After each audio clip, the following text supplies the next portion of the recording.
Un chant vraiment qui nous invite aussi vraiment, à travers de cette parole qu'on est en train vraiment d'écouter ici là, ça pousse le peuple de Dieu d'aller lancer quand même cet appel, inviter les gens pour venir encore vraiment profiter pour ces temps, pour cette grâce que le Seigneur vous accorde, vous qui êtes là présent, pour que tout le monde vienne écouter la parole de Dieu. Amen. Amen.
À tes pieds pour apprendre de toi et de toi seul. Seigneur, que l'esprit de lumière et de vérité nous conduise dans toute la vérité. Seigneur, nous ne tenons pas ici comme des experts, comme ceux qui connaissent et qui sont mieux que les autres, mais seulement nous sommes reconnaissants que nous avons aussi beaucoup d'autres choses à apprendre au-delà de ce que nous pouvons communiquer. Seigneur, laisse que nous tous nous puissions apprendre de toi. Dans le nom de Jésus. Amen. Le thème qui m'avait été confié, c'est la révalorisation du sacerdoce. Et hier, nous avons posé les fondements, nous avons posé les premières pierres, nous avons essayé de définir c'est un peu quoi le sacerdoce. Nous avons vu que le sacerdoce, c'est un mot qui vient du latin sacerdotium. D'ailleurs, en Italie, tous les prêtres, ou beaucoup de gens, on les appelle des sacerdotes. Donc, c'est le service de la prêtrise, le fait d'être prêtre, l'exercice de l'œuvre, bien du ministère, n'est-ce pas, de prêtre, c'est ce qu'on appelle un sacerdoce. Et nous avons défini cela aussi comme étant la dignité d'un ministre au culte. C'est-à-dire, c'est une dignité qui est conférée à un ministre au culte, c'est-à-dire celui qui est en train de faire le culte à la place au nom et place et lieu des autres devant Dieu. Et nous nous sommes posé une deuxième question, je fais juste un petit rappel, nous nous sommes posé une deuxième question en dehors de la définition. Est-ce que le sacerdoce était réellement dévalorisé? Est-ce que vraiment le sacerdoce est dévalorisé, pour que nous puissions parler de la révalorisation? Parce que ce terme révalorisation cache un mot qui est la valeur. Et quand on dit valoriser, c'est donner de la valeur à quelque chose. Quand on dit dévaloriser, c'est une chose a perdu sa valeur. Quand on parle de revaloriser, c'est une question de redonner la valeur redonner à une chose sa valeur initiale. Amen. Ou sa valeur première. Alors nous nous sommes dit, est-ce que le sacerdoce a perdu vraiment sa valeur? Et nous avons essayé de parcourir un peu les Écritures pour voir que, effectivement, quelque part, le sacerdoce, dans le cadre de la prêtrise, dans le cadre du ministère, dans le cadre de l'œuvre du ministère que Dieu a confié à certaines personnes, a perdu sa valeur. Nous avons parlé, premièrement, n'est-ce pas, nous avons beaucoup parlé, par exemple, des prêtres de Jéroboam. Nous avons vu comment, n'est-ce pas, un roi qui va se permettre de pouvoir établir ses sacrificateurs à lui et les consacrer selon son bon gré et les établir comme des prêtres. Et nous nous sommes dit que c'est ce que nous vivons actuellement. Nous vivons actuellement comme le bien-aimé, c'est pas pasteur, serviteur de Dieu, a dit que finalement, bon, chacun se lève un matin et il devient pasteur ici. Et demain, bon, après avoir été pendant 5 ans pasteur, bon, il doit faire un peu de promotion, bon, il devient apôtre. Bon, et puis quand il veut faire encore des promotions, il devient bishop. Moi, j'ai toujours exagéré en disant, il devient après tribishop, quadribishop, ainsi de suite. Or, quand vous allez en anglais, vous trouverez que le terme bishop ne veut rien dire qu'un ancien. C'est un ancien, tous les anciens dans nos églises, en réalité, sont des bishops. Ou alors, c'est la sentinelle qui veille sur d'autres pasteurs. C'est pas... bon, mais les gens courent derrière tout cela. Et c'est vrai, je suis allé aux États-Unis par la grâce de Dieu et j'ai découvert là-bas que si tu as l'argent, tu donnes l'argent dans ce qu'on appelle, il y a comme un concile des bishops et tu leur donnes l'argent qu'il faut. Et puis bon, on te consacre comme bishop. Et puis il y a des tauges qu'on donne à tous qui sont considérés comme bishop. Alors j'en ai vu plein de bishops, et des bishopines et des bishopinettes.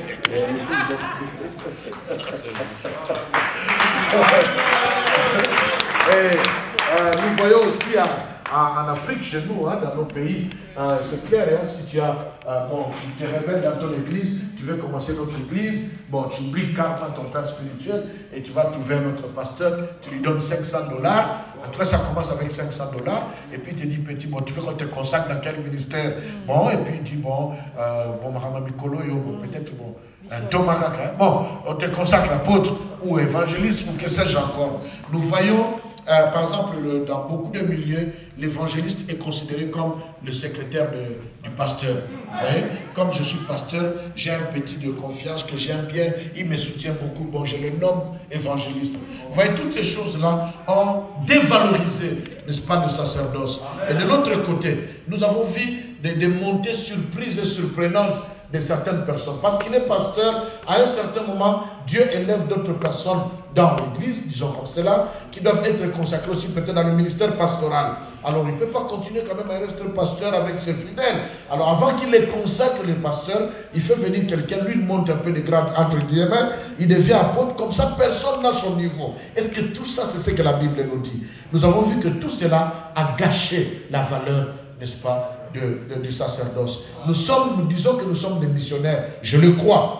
D'ailleurs, notre école, nous l'appelons école de formation des ouvriers de la 11e heure, c'est-à-dire des serviteurs du soir. Mais nous n'arrivons pas à faire l'évangile dans ce monde occidental. Pourquoi? Parce que nous paraissons tout de suite moins sérieux. Moins sérieux. Et devant le blanc, le pays qui nous accueille, ils voient que nous avons quelque chose, ils veulent venir, mais quand ils approchent, ils trouvent qu'il y a plein de désordre. Qui commence déjà par le manque de ponctualité, et ainsi de suite, le manque de respect de l'heure, et ainsi de suite. Et puis, bon, ils nous connaissaient ensemble, et après, bon, tel est là-bas, il est devenu prophète. Et puis, ils disent, bon, avec ces gens, il faut faire un peu attention. Et tout cela bloque un peu l'œuvre missionnaire pour laquelle réellement nous sommes en Europe. Nous sommes venus chercher, c'est vrai, mais surtout les âmes. Donc, vous voyez que tout cela a gâché un peu la valeur du sacerdoce.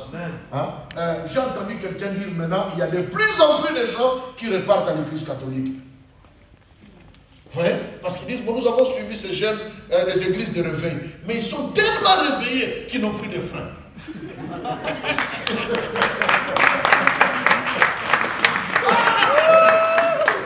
Alors, quand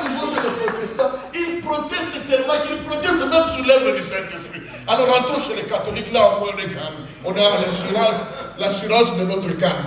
Vous voyez? Et de notre dignité, de notre respect, le cadre est idéal. Bon, je ne crois pas en tout, mais quand même je me sens à l'aise là-bas. Vous voyez? Tout ça, nous avons touché ça, dévaloriser un peu le sacerdoce. Et je parle aussi d'un autre aspect très important. Vous savez, quand nous avons des véritables ministres de Dieu, ces ministres de Dieu constituent le gouvernement céleste sur la terre. Par conséquent, quand Dieu a établi les sacerdoces, il y en avait trois. Il y avait le sacerdoce royal, il y avait le sacerdoce des prophètes, et puis, l'onction, il y avait l'onction royale, l'onction prophétique et l'onction sacerdotale. L'onction sacerdotale était donnée aux sacrificateurs. L'onction prophétique était donnée aux prophètes. Et l'onction royale était donnée au roi. Mais le prophète, dans l'exercice de tout ce travail, le prophète se trouvait pratiquement au-dessus. Pourquoi? Parce que le prophète était soit consacré par les prophètes, et les cas sont très rares. Sinon, le prophète, on ne savait même pas où est-ce qu'on l'avait consacré. Et dans certains cas, Dieu même dit, avant que tu ne passes dans le sein de ta maman, je t'avais déjà consacré. Vous comprenez? C'est-à-dire le mystère des prophètes est très compliqué, c'est très mystérieux. C'est pourquoi je ne comprends pas tous nos prophètes qui traînent un peu, excusez-moi. Si vous êtes prophète, j'ai du respect, hein, mais je ne parle pas de vous. Mais de beaucoup d'autres prophètes que nous voyons, moi je me pose, et en fait, les prophètes dans leur ministère, ils ne durent pas longtemps. Mais vous comprenez, nos prophètes vivent longtemps vraiment. Mais le prophète, quand il a un message à libérer de la part de Dieu, dès qu'il a fini sa mission, il meurt. Mais le prophète résiste et baptise les églises. Vous comprenez? Donc c'est un mystère un peu compliqué. Et la Bible dit que et les rois et les sacrificateurs étaient consacrés par le prophète. Mais qu'est-ce qui se passe maintenant? Nous trouvons que le sacerdoce a été dévalorisé. Pourquoi? Parce que ceux-là que nous pouvons appeler les rois, non pas selon la pensée de Dieu, mais selon le monde en plus, ce sont eux qui sont en train d'établir le sacrificateur. Qu'est-ce que je veux dire? Un président de la République qui impose qui va diriger l'union des églises de réveil, ce n'est pas normal. C'est ça. Et les prophètes, les hommes de Dieu qui vont plier les genoux devant les présidents de ce monde, même s'ils sont des enfants de Dieu, ils doivent plier les genoux devant le véritable homme de Dieu. Et nous avons trouvé que cela a renversé l'ordre prévu par Dieu. Et ça dévalorise aussi le sacerdoce. Et nous avons dit aussi que notre comportement nous-mêmes aussi, nous prenons les choses du sacerdoce pas avec beaucoup de sérieux. Nous prenons ça trop à la légère.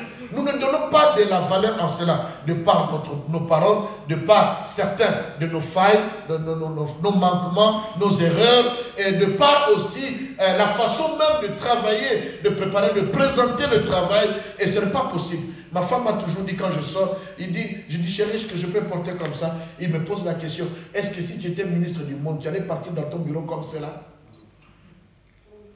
Excusez-moi, mais c'est le travail le plus noble que l'on puisse faire.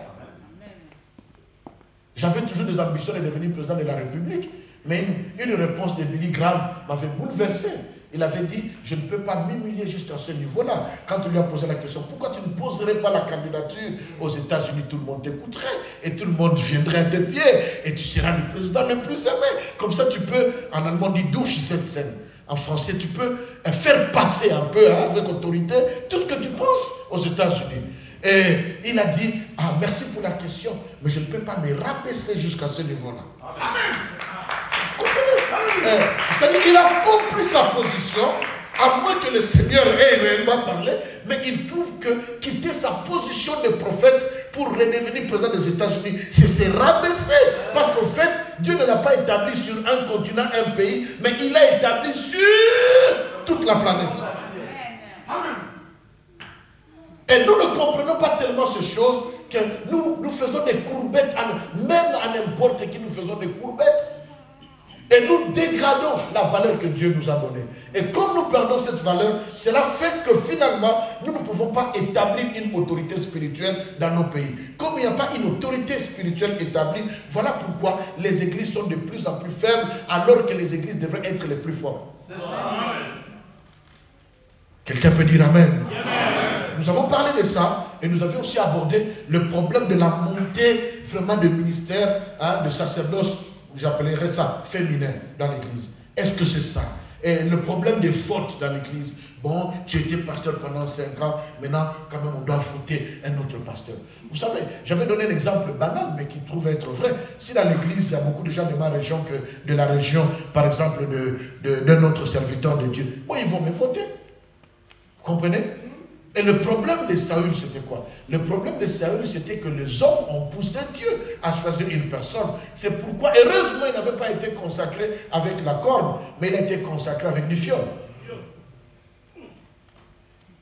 Parce que le corne, quand il tombe, ne se brise pas. Vous comprenez?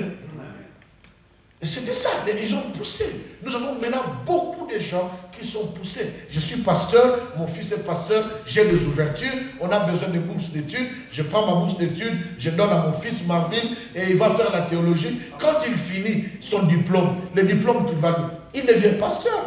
Tu termines en ingénierie, tu es ingénieur, tu termines en médecine, tu es médecin, tu termines en droit, tu es juriste, tu termines en théologie, tu es pasteur. Mais il n'a pas la vocation. Il peut être certes un enfant de Dieu, converti, né de nouveau, mais il n'a pas la vocation. Et tout cela a souillé, a dévalorisé le sacerdoce. C'est pourquoi, vous et moi je pense que nous avons droit, c'est simple, c'est question d'humilité, de dire que, Seigneur, pardonne-moi. Parce que hier, moi aussi, j'ai fait la même bêtise. J'ai fait aussi des choses qui n'étaient pas correctes. Peut-être qu'aussi, par manque de connaissances ou par négligence, peu importe les raisons, mais je me suis compris, j'ai fuyé aussi le sacerdoce. D'une part, que le Seigneur nous pardonne. Mais je pense que le problème, ce n'est pas seulement d'avoir fait des erreurs, mais le problème, c'est de reconnaître des erreurs et de dire, Seigneur, je vais quand même faire un autre pas. Quelqu'un peut dire Amen. C'était ça un peu notre réflexion hier. Et aujourd'hui, je vais juste proposer par la grâce de Dieu, je vais proposer une ordonnance. Il vous appartiendrait de voir l'ordonnance et de voir si le produit est passable. Et vous allez à la pharmacie, vous prenez le produit, et puis bon, vous consommez le produit pour apporter la guérison dans nos maladies. Donc je vous propose une ordonnance pour que nous puissions soigner certaines maladies. Amen. Amen. Mais avant de continuer, j'aimerais évoquer une remarque très importante. Quelle est la base de beaucoup, l'une des bases de beaucoup de problèmes dans ce domaine de sacerdoce, surtout dans notre milieu? Dans notre milieu, le grand problème vient du fait que la Bible dit nous sommes tous des sacrificateurs de la nouvelle alliance. Hein? On a plus avec 1 Pierre chapitre 2, on a plus avec Apocalypse, on a plus avec tel verset et tel autre verset. Bien, je me soumets à cela. Je me soumets à cela par rapport surtout à Romains chapitre 12, où la Bible dit sacrifiez vos corps. Si on me demande de sacrifier mon corps, c'est que je deviens un sacrificateur. Mais nous devons nous mettre d'accord. Cette doctrine, ça c'est une remarque avant d'entrer dans mon message. Cette doctrine a été développée par Luther. Dans une raison, avec un but précis, et il y avait des raisons précises. Pourquoi Luther a développé cette doctrine qu'on appelle le sacerdoce universel des croyants? Pourquoi il a développé ça? Et puis à la fin, je vais essayer de mettre certaines hypothèses. Je vais émettre certaines hypothèses par rapport aux réalités bibliques. Et je vais émettre certaines hypothèses qui pourront nous donner le temps de discuter ou de réfléchir dans l'avenir. Luther, vous connaissez l'histoire, il était dans le catholicisme. Et là, le sacerdoce était comme dans l'Ancien Testament. C'est-à-dire, au fait, le prêtre était le médiateur entre le peuple et Dieu. C'est ce que nous ne sommes pas aujourd'hui dans notre sacerdoce. Les frères peuvent certes venir chez moi pour invoquer le Seigneur, mais je ne suis pas leur médiateur.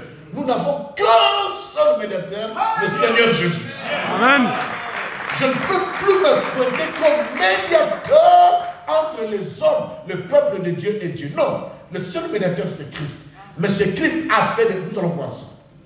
Alors maintenant, Luther luttait contre cela. En luttant contre cela, pour ne plus laisser les gens aller auprès de prêtres catholiques comme étant des médiateurs entre Dieu et les hommes, c'est pourquoi il a développé cette théorie que, je peux marquer, est devenue même une doctrine qu'on a appelée le sacerdoce universel des croyants. C'est-à-dire, tous les croyants, nous sommes des sacrificateurs. Est-ce que c'est clair jusque-là? C'est parti de là. La Bible, elle est complète en soi. Mais pour nous, les prédicateurs, pour nous, les enseignants, je pense que nous devons faire un effort de nous informer aussi sur les traditions. Essayez de lire un peu les traditions de l'Église. Essayez de lire un peu les traditions juives, comprendre toutes ces choses. C'est important. Lire aussi un peu l'histoire de l'Église. Sinon, certaines choses, nous ne pourrons pas l'expliquer. Un petit exemple. Pourquoi le peuple d'Israël a demandé à Dieu de lui donner un roi, alors que le temps du roi n'était pas encore arrivé? Vous savez pourquoi? Quelqu'un peut me donner la réponse? Oui? Parce qu'ils voulaient imiter les autres. Voilà! C'était la seule raison. Ils ont dit, mais la Syrie a un roi, la Jordanie a un roi, tous nos pays faisaient un roi. Nous aussi, nous voulons voir un roi nous diriger. C'était la seule raison. Jusqu'à ce que Saül c'était ça le problème. Mais ça, ce n'est pas. Il faut fouiller dans les traditions également. Il faut fouiller dans les traditions. Il faut lire, écouter notre homme de Dieu. Nous apprenons comme cela. Nous ne recevons pas tout comme la main qui tombe comme ça. Nous apprenons. La Bible dit, ajoutez à votre foi. Sinon, même votre onction ne va pas bien se développer parce que tu as l'onction, mais tu n'as pas la connaissance. Et ça tue. Quelqu'un peut dire Amen. Quelqu'un peut réellement dire Amen. Et c'est par rapport à cela qu'on a établi ce sacerdoce. Mais est-ce que cela veut réellement dire qu'à partir de ce moment-là, il n'y a plus de position, il n'y a plus de hiérarchie? Il n'y a plus, nous tous, nous sommes les sacrificateurs. Moi aussi, je peux partir. Il y a une doctrine qui se développe maintenant, où quelqu'un, il y a des gens qui disent, chacun peut manger sa dîme. Pourquoi? Parce que chacun, tu es sacrificateur. Hein? Et les sacrificatrices, si ça existe. Chacun mange sa dîme. Un point entre parce que nous sommes tous des sacrificateurs. C'est une nouvelle doctrine qui est en train de monter. Hein? Ça a commencé, je crois, un peu à Paris, ça monte, ça touche un peu l'Allemagne, et ainsi de suite. Vous comprenez? Même dans l'Ancien Testament, le sacerdoce avait des degrés. Le degré du sacerdoce d'Aaron était différent du degré du sacerdoce de ses fils. C'est pourquoi vous trouverez que dans la tenue, dans l'équipement, Aaron avait au moins 5 autres équipements que ses fils n'avaient pas. Mais maintenant, je vais émettre notre hypothèse, juste pour que nous puissions réfléchir. Celui qui parle du sacerdoce, il dit dans 1 Pierre chapitre 2. 1 Pierre chapitre 2. Je ne veux pas provoquer une discussion, mais je vais juste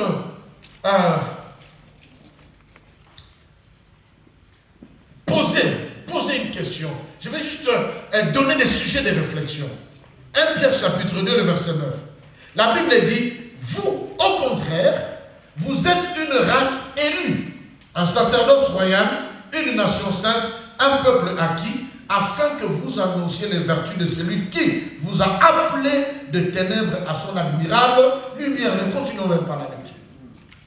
Ça, c'est le premier verset sur lequel on est en train de se fonder pour dire, de se baser, pour dire que nous sommes tous deux sacrificateurs. C'est à quoi je crois en partie.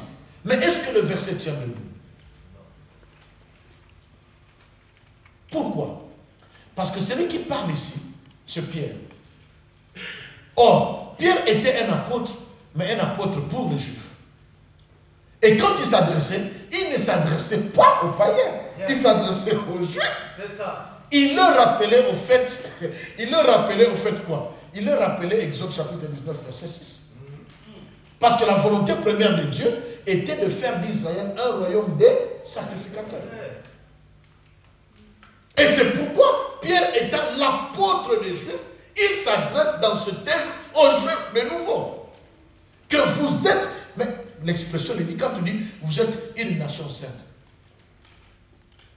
Une nation sainte, cette nation sainte par doctrine, parce que Dieu les a mis à part, c'est Israël. Avec leur ville sainte qui est Jérusalem, même si Jérusalem n'était plein pas, mais c'est ça la ville sainte. C'est plein de drogue, de prostitution, tout ce que vous voulez en Jérusalem. Certains disent, comme vous n'en avez jamais vu en Europe, mais c'est la ville sainte. C'est Dieu qui l'a déclaré comme ça, la ville sainte. Il ne voit pas ça comme nous le voyons maintenant. Quand il dit un peuple acquis, Ils ne pensent pas à nous. Mais néanmoins, je suis de l'avis que nous sommes des sacrificateurs, tous, dans la nouvelle alliance. Parce que la Bible dit, offrez vos corps comme un sacrifice agréable, blanc, hein, et de bonne odeur. Nous avons un accès libre aujourd'hui. Je suis en train de réfléchir sur un autre aspect et j'ai déjà donné ma propre position.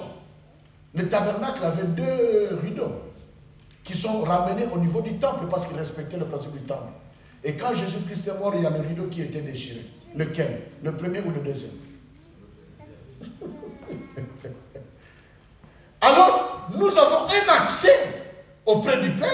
C'est-à-dire, je peux aller parler au Père, je peux prier, je peux parler au Seigneur, ainsi de suite, ainsi de suite. Mais quand on sait qu'il concerne l'œuvre de Dieu, Dieu a établi une certaine hiérarchie, a établi un ordre sacerdotal. Nous pouvons tous être dans un royaume, mais nous ne sommes pas tous des rois. Tous ceux qui sont à Londres ne sont pas tous des rois. Même William n'est pas encore roi. Il est prince. Mais fait partie de la famille royale. Il jouit de l'essence royale. Mais il n'est pas encore roi. Et je crois personnellement, quand nous parlons ici du sacerdoce, je veux parler spécialement des dons ministériels, de ces gens-là que Dieu a pris et il les a donnés comme dons à l'Église. Et c'est de cela que je veux parler, spécialement, pour que nous puissions limiter, en allemand on dit begrenzen. J'aime ça. C'est-à-dire limiter, définir signifie limiter ce sujet, sinon nous allons parler de beaucoup trop de choses et on s'embrouille. Je vais limiter mon sujet sur le sacerdoce en comprenant le sacerdoce comme étant la grâce que Dieu a donnée à certaines personnes de ne pas avoir de dons, mais de devenir eux-mêmes des dons pour l'Église. Il y a une différence. Avoir les dons et devenir soi-même un don pour l'Église, c'est différent. C'est différent. Et parfois j'ose dire que Dieu n'a fait que 3 dons au monde. Le premier don nous donne la vie éternelle, c'est Jésus-Christ. Les dons de Dieu sont toujours personnalisés. Le premier don, c'est Jésus. Il nous donne la vie, le salut, tout ce que vous voulez. Le deuxième don, c'est encore une personne, le Saint-Esprit. Il nous donne des dons, parler en langue, prophétiser, marcher, tout. Et le troisième don, c'est l'homme de Dieu. Les 3 dons particuliers de Dieu aux hommes. Jésus, le Saint-Esprit et les hommes de Dieu. C'est pourquoi nous pouvons blaguer avec tout, mais pas avec les hommes de Dieu. Même dans la Bible, l'expression homme de Dieu n'était pas attribuée à tout le monde. N'était pas attribuée à tout le monde. Je ne vois même pas la Bible appeler Tite ou Timothée homme de Dieu. Amen. Nous pouvons maintenant, je fais mon point, nous pouvons maintenant entrer dans le message. Ephésiens chapitre 4.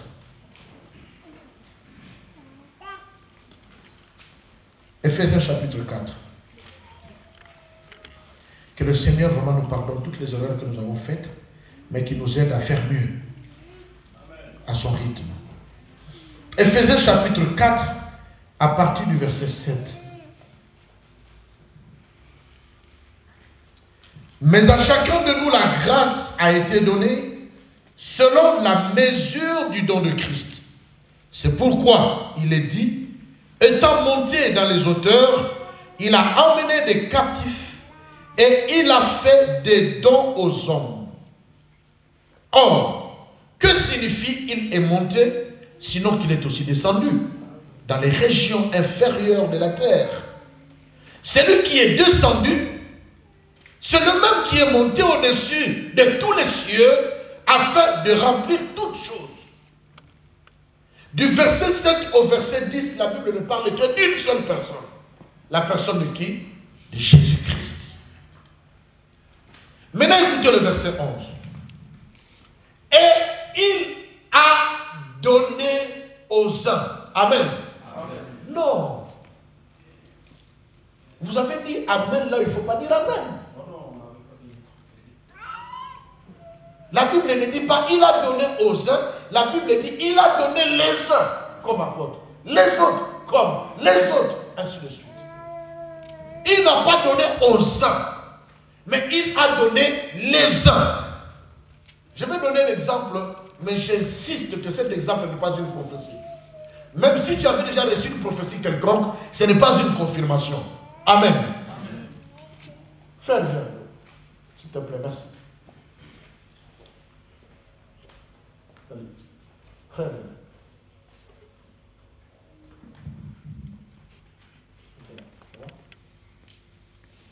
Fils d'orgueil. Voilà, il est là. Mon frère, tu veux venir s'il te plaît, serviteur? Merci. Papa en blanc, tu peux venir, je te veux dire, tu es déjà pris. J'insiste, je ne prophétise pas et je ne confirme aucune prophétie. 1, 2, 3, 4, 5. Qu'est-ce qui se passe? Dieu a un bras. Et le bras de l'Éternel, c'est Jésus. Et chaque bras est éternel. Ça, c'est quand la Bible dit et qui a reconnu le bras de l'Éternel? Non, Dieu n'a pas de bras. Le bras de l'Éternel, c'est Jésus. J'ai vu mon Seigneur à la droite de mon Seigneur. Ah, c'est une expression seulement. Dieu est esprit, la droite de l'esprit, c'est où? C'est pour parler qu'il est sous la puissance de son Dieu. Amen. Amen. Alors, maintenant, la Bible dit, tout bras est terminé par une main et une main à 5 doigts. Dieu dit, je pars, mais je vais continuer à travailler, à faire mon œuvre, mais il faut que je donne des dons à l'église. La Bible dit, qui signifie qu'il est descendu? Celui qui est descendu, c'est celui qui est monté et il a fait des dons à l'église. C'est-à-dire, il a donné des cadeaux. Laissez-moi utiliser ce terme. Il a donné des cadeaux à l'église. Maintenant, qu'est-ce que la Bible dit? Il donne à l'église, il prend les uns. Il ne prend pas l'apostolat, il met dans, et puis vous donne le don. Non. Il prend celui-ci, il le fait. Vous le connaissez le nom de? Comment on l'appelle? Simon. Voilà. Et il change. Pour lui, pour tout le monde, c'est Simon. Mais Dieu fait de lui un apôtre. Il fait de lui le don de l'apôtre et il le prend comme un don. Il donne à l'église comme cadeau. Amen. Simon change dans la pensée de Dieu, devient apôtre. Un don. Amen. Il continue et il prend les autres comme prophètes. Il ne leur donne pas les dons de prophétie, mais lui-même il les donne, il fait de lui un don de prophète. Et il le prend, il donne à l'église. Et remarquez, même après le prophète, ce n'est pas le pasteur qui vient avant. Celui qui vient avant, c'est l'évangéliste. Et il prend l'évangéliste, il donne à l'église. Et il prend le pasteur, il donne à l'église. Et il prend le docteur, il donne à l'église. Les véritables hommes de Dieu, les véritables ministres, qui ont le sacerdoce de premier ordre, qui sont les espèces d'Aaron dans le cadre, pas sur le plan prophétique, parce que prophétiquement, c'est le type de Jésus-Christ. Bon. Mais nous le sommes dans le cadre apostolique. Hein, et nous, Aaron était comme le ministre occulte. Ces espèces-là, les types d'Aaron, nous les identifions aux 5 ministères. Amen. Les apôtres, les prophètes, les évangélistes, les docteurs, les pasteurs et les docteurs. Laissez-moi évoquer un problème qui fait aussi objet de discussion maintenant. La Bible dit ceci, vérifiez les Écritures. La Bible dit ceci. Il a donné les hommes, même en grec c'est comme ça, c'est le verbe de doma, et qui dit il prend, c'est-à-dire il ne fait pas, c'est différent, hein, vous voyez, quand le Saint-Esprit vient, il prend les dons de prophétie, il vient mettre dans une personne. Mais dans le cadre de ceci, il prend une personne, il fait de lui prophète. Il y a une différence. Lui devient un don, mais lui, il a un don. Hein, le verbe être et le verbe avoir. Il a un don, mais lui est un don de prophète à l'église. Est-ce que c'est clair jusque-là? C'est clair jusque-là. Si nous comprenons que c'est un don, c'est que déjà, le ministère, on ne peut pas le mériter. On ne peut pas le mériter par le fruit des études ou par le fruit des changements de caractère Amen. ou par le fruit de l'ancienneté dans l'église. Un don, c'est quelque chose que je reçois sans avoir fourni des efforts. Bien. Voilà pourquoi la plupart des gens dans la Bible que Dieu a appelés pour les faire entrer, ils ont commencé par dire « Ah, je ne veux pas. » Bon. Bien.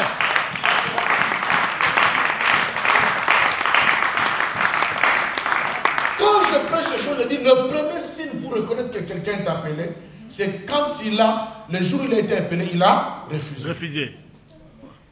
Mais quand tu proposes quelqu'un, ah bon, ça c'est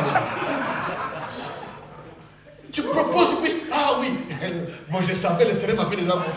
Ça c'est dans toute la Bible, il appelle Moïse, Moïse discute. Mais je ne sais pas parler, mais non, il va ceci. Mais qu'est-ce qu'ils vont dire? Mais j'ai l'impression qu'il avait même énervé Dieu. Mais qui a fait la bouche? Ah, est-ce que celui-là, ce n'est pas ton frère? Bon, il va parler. Il a réfugié. Gédéon dit, qui? Moi? Une famille si pauvre comme ça. Jérémie a dit, qui? Un enfant comme moi? Pierre a dit, éloigne-toi de moi, je ne suis pas digne. Mais aujourd'hui,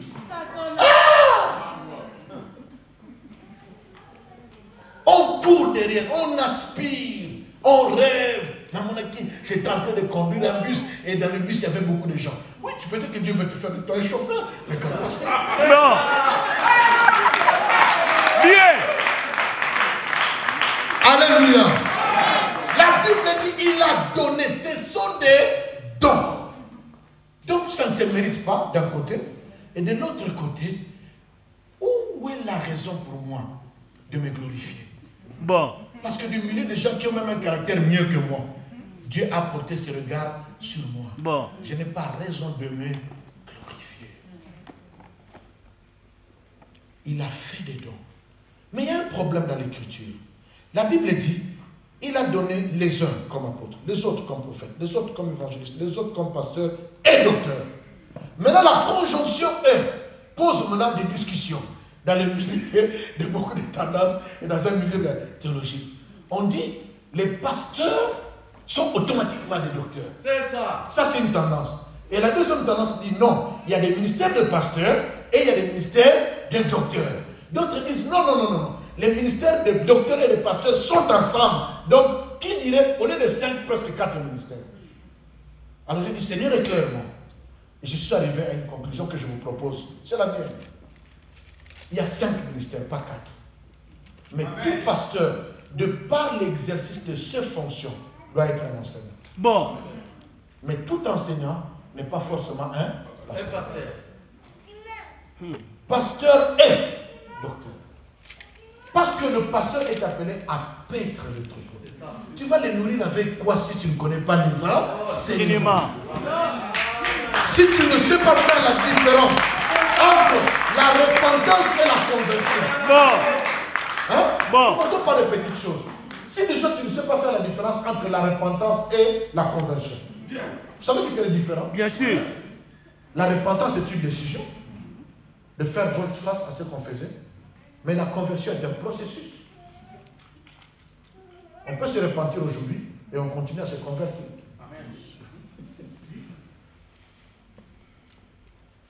Je ne vais pas encore créer des polémiques en disant, la Bible dit, Dieu vous donne le pouvoir de devenir enfant de Dieu. Sommes-nous tout de suite devenus? Non.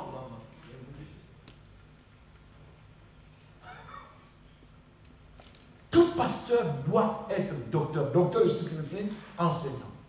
Parce que la charge pastorale, c'est de nourrir le troupeau. Non pas avec des coloquintes, mais avec de la bonne nourriture. Qu'il donne la farine au peuple. Qu'il donne, la Bible dit, non pas seulement le lait, mais le lait pur. Parce qu'il y a le lait qui est expérimé aussi. Il y a le lait, mais le lait est expérimé. Si tu donnes, ça va créer du poison. Mais le pasteur doit être capable de donner les légumes, non pas des colloquants, des donneurs. Quand il y a eu des colloquants, il y a eu des trucs, il doit être capable de prendre la farine et de venir jeter pour que les colloquants deviennent comestibles. Mais si tu n'as pas la farine dans les mains, avec quoi tu vas soigner tous les colloquants que le peuple a mangé?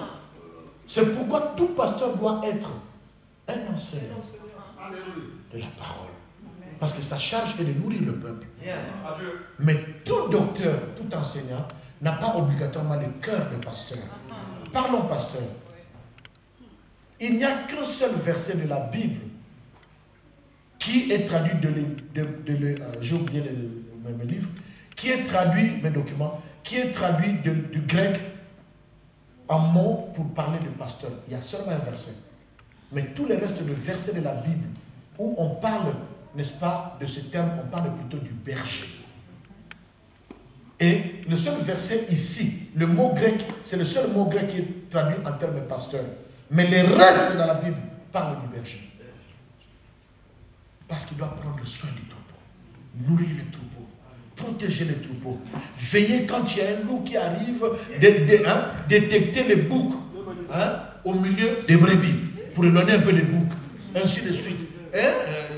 Ainsi de suite.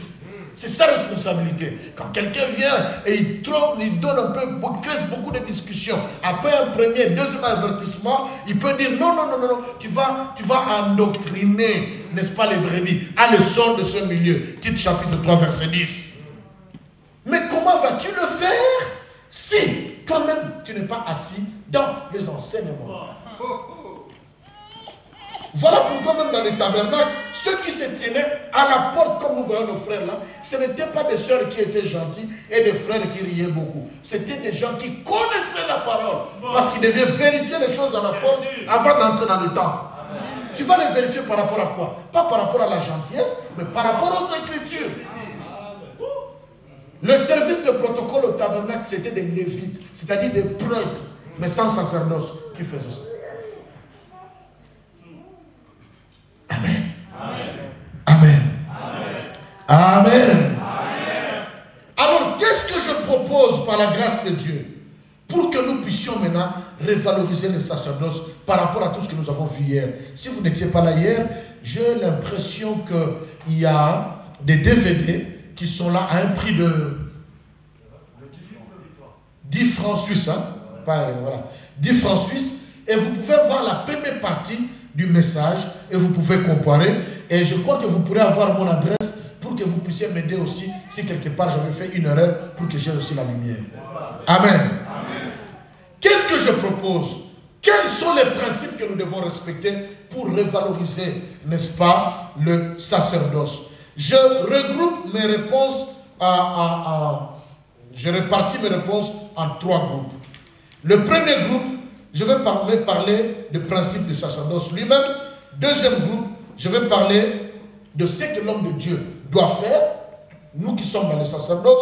Et troisièmement, je vais parler d'autres réalités dans le cadre du ministère, autres éléments importants. Et nous allons terminer. Premier principe, pour revaloriser le sacerdoce, je suis maintenant en train de répondre finalement à notre terme. La révalorisation du sacerdoce. Qu'est-ce que nous devons faire? Premier point, nous devons vérifier l'authenticité des appels. Tout commence par là. Nous devons vérifier l'authenticité des appels.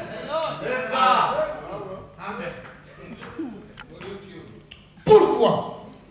Premièrement, la Bible dit, comme j'ai donné l'exemple, celui qui est descendu, celui qui est monté, et celui qui a choisi certaines personnes, même s'ils ne te plaisent pas, mais c'est Dieu qui les a choisis, et il a donné. Qui t'a donné à l'église? Si Dieu ne t'a pas pris pour te donner à l'église, tu vas te battre. Tu vas te battre. Et Melchisedec, il n'existe que un. Amen. Oui. Nous n'avons pas besoin, nous ne devons pas avoir des espèces de Melchisedec, des gens qui n'ont ni père, ni mère, ni origine.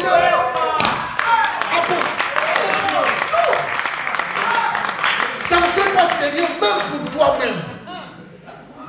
Parce que tu es conscient que je me suis débrouillé pour être un Melchisédek alors qu'il n'y a qu'un seul roi de Salem. On doit vérifier l'authenticité de l'appel. Est-ce que Dieu l'a réellement appelé?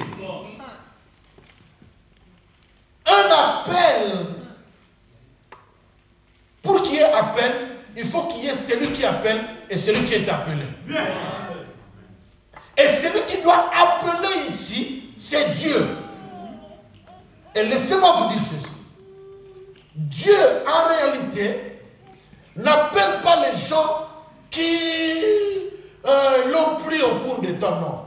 En réalité, il appelle les gens qu'il a connus avant le commencement des temps, les gens qui étaient dans sa présence dans tel ou tel autre ministère, il les a laissés naître dans un temps, ils sont sortis dans une époque, et à l'heure donnée par Dieu, il les appelle, il les confirme. Si tu as été pasteur dans la prédestination, dans la préscience de Dieu, tu seras pasteur. Si tu étais apôtre, tu seras apôtre. C'est que tu n'as pas été dans la présence de Dieu, dans la préscience, tu ne peux pas l'être maintenant. Tu peux le devenir. C'est pourquoi je dis un véritable homme de Dieu, on ne le devient pas, on se manifeste. Je pèse le mot. On ne devient pas pasteur, on ne devient pas apôtre. On se manifeste par rapport à ce qu'on a été dans la préscience de Dieu. Parce qu'avant que Dieu commence la création, il avait fini la création.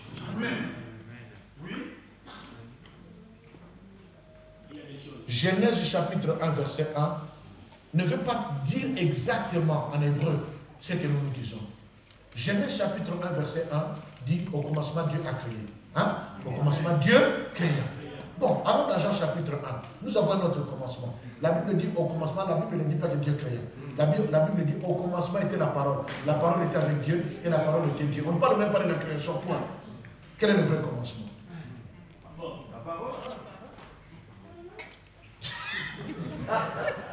Or, le même verset de Genèse chapitre 1, verset 1, verset 2 nous parle d'une expression en hébreu qui dit Tohu Wabou. C'est-à-dire tout était vide et informe. Au fait, quand on parle de la création dans Genèse chapitre 1, qu'est-ce que Dieu est en train de faire? Il est en train de donner la forme à ceux qui n'avaient pas de forme. Et ceux qui n'avaient pas de forme existaient déjà. Il donne la forme et il remplit les vides par ceux qui existaient déjà. Il est un architecte. Avant qu'un architecte puisse faire son dessin, il a son dessin du début à la fin dans la tête et c'est fini. Et il prend cela, il couche ça sur une feuille.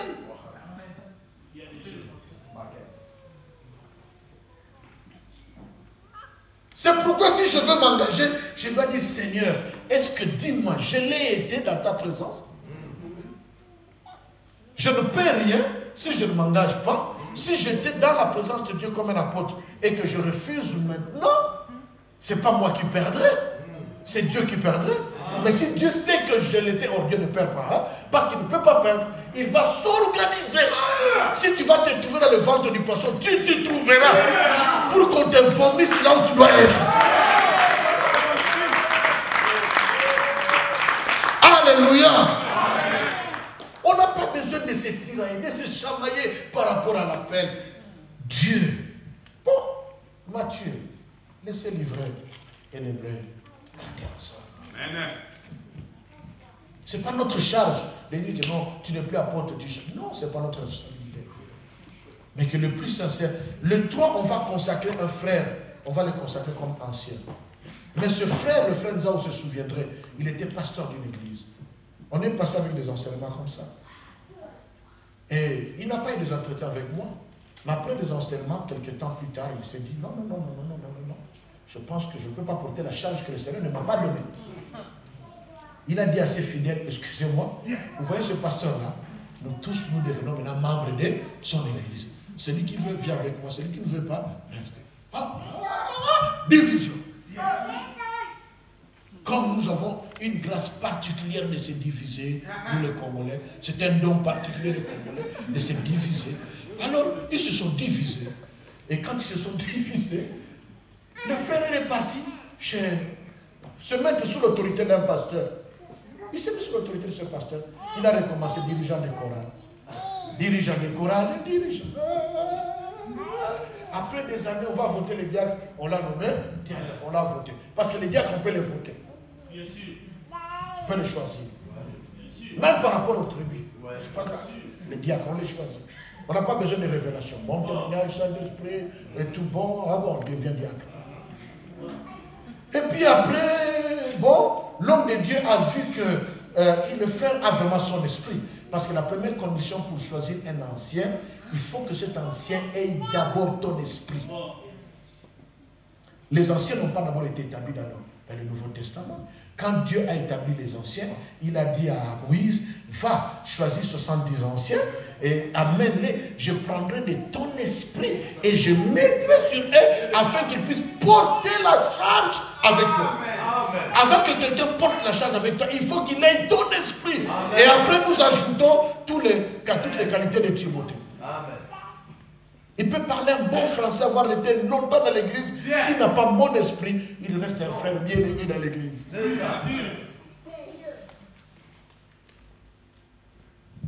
Vérifiez l'authenticité des appels. Comment se font les appels? L'appelé va te parler directement. Par une voix audible, par une vision, par un songe, par une parole de prophétie, par une parole de connaissance. Dieu peut utiliser l'apôtre pour venir te parler. La Bible dit, Dieu parle tantôt d'une manière, tantôt d'une autre. La façon dont Dieu m'a appelé, ce n'est pas la même façon qu'il doit appeler tout le monde. C'est faux. Il m'a appelé d'une manière, il a appelé l'autre d'une manière. Moïse était dans le buisson, l'autre c'était là-bas, et l'autre ne savait même pas. Et puis ils sont déjà consacrés, et ainsi de suite. Il faut entendre l'appel. Est-ce que tu as entendu? Quelle voix tu avais entendu? La voix disait quoi? Vérifiez l'authenticité des appels, si cela venait réellement de Dieu ou non. Quand tu as ton appel, il ne faut pas rejeter, il ne faut pas bloquer, il faut écouter. Tu as eu l'appel. Ah, c'est bien fait, une bonne chose. Tu es appelé à quoi? Au salut, à m'aider à travailler à gauche, à droite, ou à devenir ministre de Dieu. Bon, si c'est à travailler à mes côtés, au salut, tout de suite, répands-toi, et ainsi de suite. Mais si ça devient maintenant ministre de Dieu, je ne m'arrête pas là, je vais passer maintenant au deuxième point. Le deuxième point, c'est quoi? Le deuxième point, il faut confirmer l'appel. Il faut que cet appel soit confirmé par l'Église. Voilà la place et l'importance d'une maison, d'une famille chrétienne et d'un père qui te suit. Je vous expliquerai l'importance du père tout à l'heure. Tu as ton appel. Je te conseille, frère, si tu as ton appel, reste calme et dis, Seigneur, si c'est toi vraiment qui m'as appelé, je ne veux pas m'hasarder comme tout le monde. Si c'est toi qui m'as appelé, je veux que l'église, parce que je vais servir à l'église. Que de l'église, que tu révèles à l'église, que tu parles à l'église, que l'église commence à dire, ah, que les gens commencent à confirmer ce que toi tu avais eu dans le secret. Amen. Amen. Il a rencontré Paul, Saul à l'époque. Il était seul. Mais qu'est-ce que Dieu va dire? Dieu va dire, petit, quand tu vas quitter ici, tu entres dans la ville et tu verras quelqu'un qui va te dire ce que tu vas faire. Et Dieu, excusez-moi l'expression, hein? Passez-moi l'expression, hein? C'est juste pour imager. Et Dieu va courir parce qu'il ne court pas. Il est omniprésent. Et il se retrouve du côté d'Ananias. Écoute, il y a un petit qui va arriver ici. Voilà ce qu'il a raconté là-bas. Quand il arrive, voilà ce que tu vas dire. Oh, on m'a dit qu'il est dans le... Oh, calme-toi. Dès qu'il arrive, un prophète. Et puis c'est bon. Maintenant, qu'est-ce qui se passe? Maintenant, Saul, pardon, le pauvre Ananias, soulignons un fait. Ananias n'était ni prophète, ni apôtre, ni pasteur, un disciple. Amen. Et quand il arrive, il dit, ah, le Seigneur qui était à Paris. Mais tu sais à Paris, mon frère. As-tu douté? Le problème, c'est que nous n'avons plus confiance au Seigneur. Si nous avons confiance au Seigneur, mon appel peut durer. Vous savez, Paul a été consacré après combien d'années? La Bible dit dans Galates chapitre 2. 14 ans plus tard. Dis après moi 14 ans. Dis encore 14 ans. 14 ans plus tard. C'est-à-dire 14 ans après Actes des Apôtres chapitre 13. Or, Ananias lui avait imposé les mains. Les écailles sont tombées. Actes des Apôtres chapitre 13, la Bible dit, le Saint-Esprit et nous. Ils ont imposé les mains, ils sont partis. Mais 14 ans après, Pierre va dire, nous reconnaissons maintenant ton ministère. Qui va attendre 14 ans? Le pasteur, c'est ce qu'on a fait dans Katikati.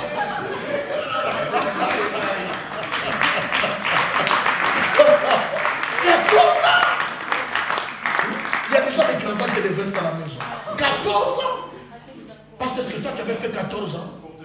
Il peut te poser la question, est-ce que toi-même tu avais fait 14 ans? La Bible dit 14 ans.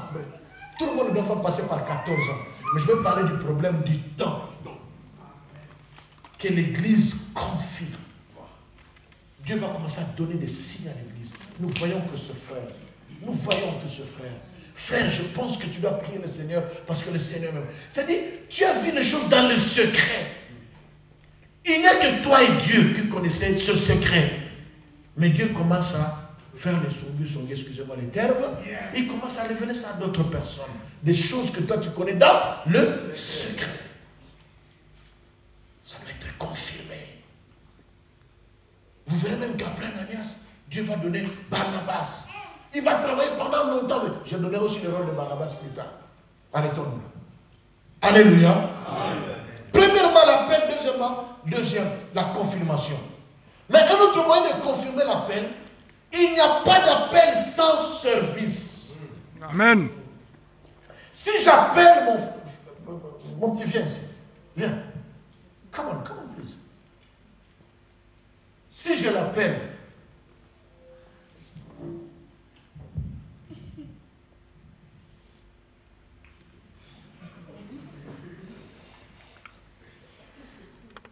vous comprenez? Il était apôtre seulement pour compléter les nombres. Parce qu'on ne pouvait pas, l'Église ne pouvait pas commencer s'ils étaient toujours 11. Oui. 11 c'est le chiffre des désordres. Oui. Mais il fallait 12.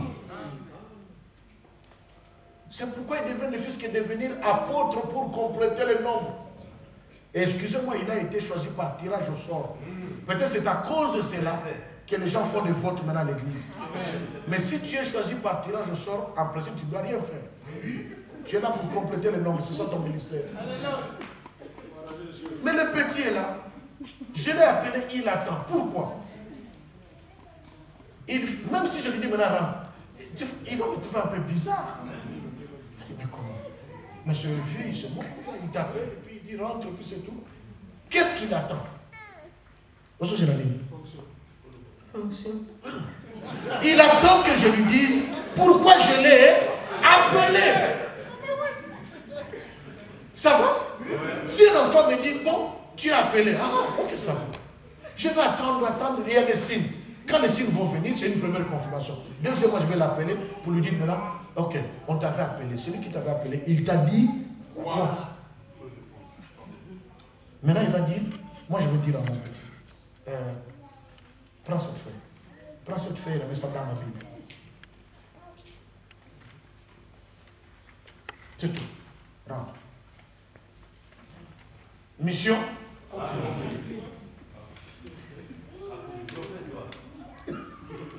Amen. Amen. C'est ça. Il n'y a pas d'appel sans service. Or, tout service est lié au message et au lieu où le message doit être transmis. Tu es appelé pour faire quoi? Pour dire quoi? Et le faire ou le dire où? Où? Vous touquinons un peu dans l'Ancien Testament. Revenons un peu dans l'Ancien Testament. Dieu appelle Moïse. Moïse lui dit, tu m'appelles. Exode chapitre 3. Tu m'appelles pour faire quoi? Exode chapitre 3. J'étais appelé parce que j'ai vu la souffrance de mon peuple en Égypte. J'ai vu la souffrance qu'il fait oppresser ses oppresseurs. C'est pourquoi, écoutez-moi ce que dit la Bible. C'est pourquoi je suis descendu pour les délivrer. Verset 7. Exode chapitre 3, verset 7. Dieu dit, c'est pourquoi je suis. Il parle, lui-même je suis. Il dit, je suis descendu pour les délivrer. Verset 9, verset 8, verset 9, verset 10. Il dit, et Moïse va. Mais Dieu dit que c'est lui qui est descendu, mais il dit Moïse, va. Ça c'est l'aspect où je dis, l'homme de Dieu est la réponse de Dieu au cri du peuple. S'il n'y a pas un cri au niveau du peuple, s'il n'y a pas un besoin au niveau du peuple, Dieu ne prend pas des hommes, il n'envoie pas des hommes. Parce qu'en fait, l'homme de Dieu, en réalité, spirituellement, c'est la descente de Dieu. Une intervention physique de Dieu pour les besoins d'un peuple. Et parce qu'il y a cela, voilà, Dieu va mettre dans ta bouche, pas les produits de massage, mais le message. Je ne dis pas de prédication, je dis le message. Quel message Dieu t'a donné? Et le message que Dieu te donne, c'est ce qui va déterminer même le nom de ton ministère. C'est ce qui va se remarquer dans tes prédications. C'est ce qui va se remarquer dans tes prédications. Plus tard. Qu'est-ce que je vais faire? Ils vont me demander quel est ton nom. Qu'est-ce que je leur dirai?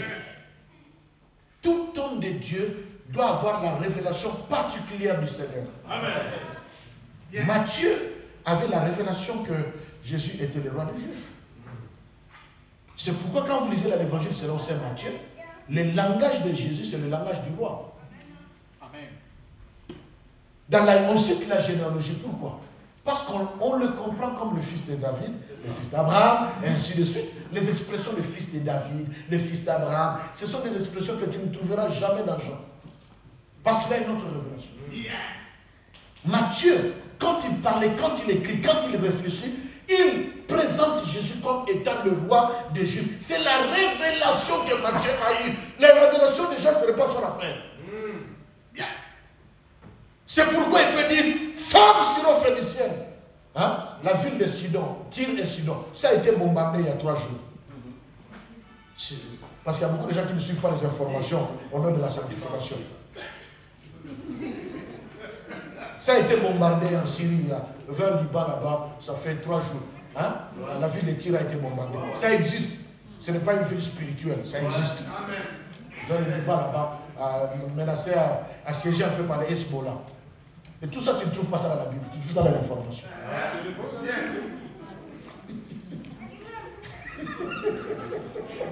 Alléluia. Alléluia. Il dit, qu'est-ce que je vais leur dire?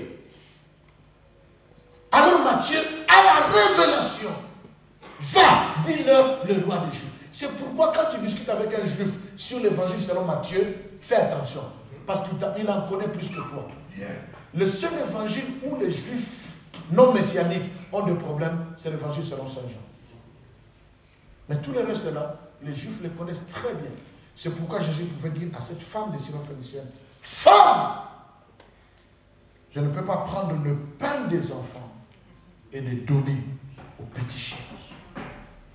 Je suis venu chercher les brebis, mais les brebis perdues d'Israël.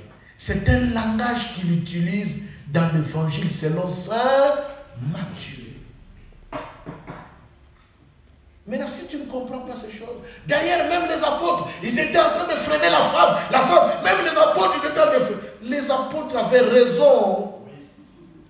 Parce qu'ils savaient qu'une femme païenne ne peut pas s'approcher du sacrificateur. Ils n'ont rien fait de mal. C'était correct. C'était biblique. Bibliquement biblique. Ce qu'ils ont fait. Parce qu'ils avaient en face d'eux le roi des Juifs.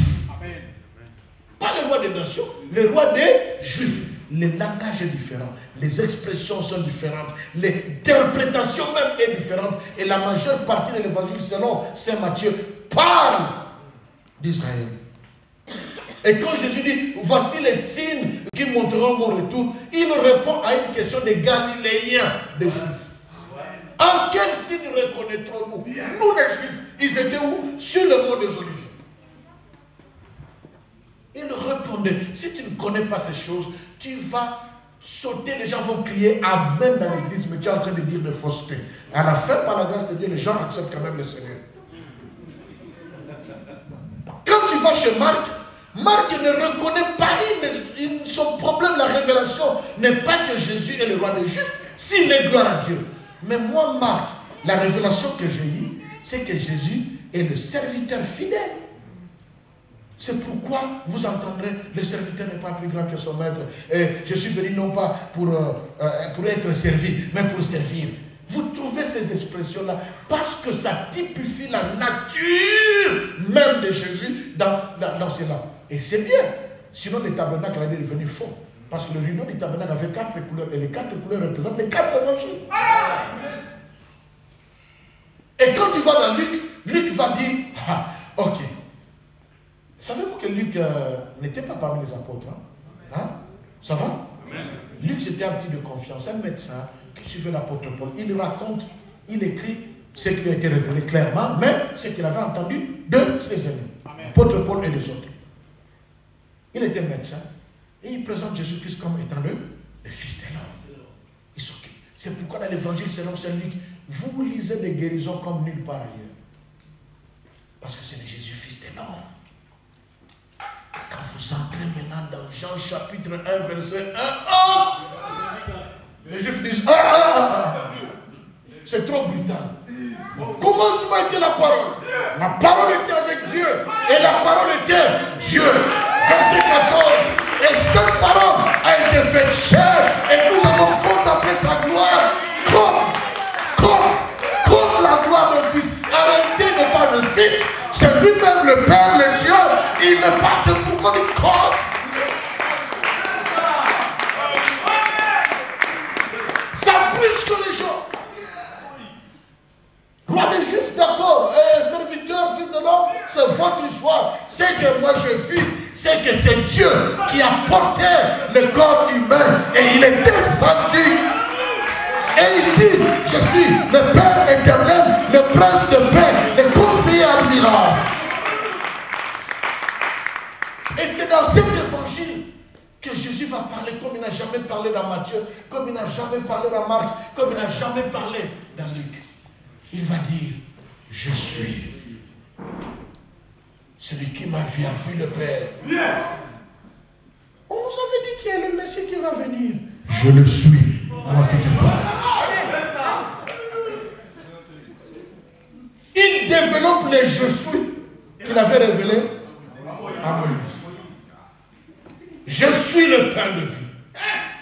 Je suis celui qui... C'est là que maintenant le mystère de la sorcellerie compliquée commence. Il dit celui qui boit mon sang. Au moins le sang s'est défendu.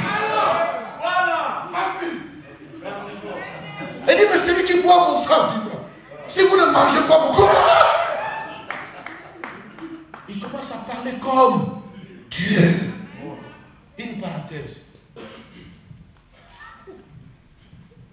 Jésus, depuis le commencement jusqu'à la fin, il est toujours le lion.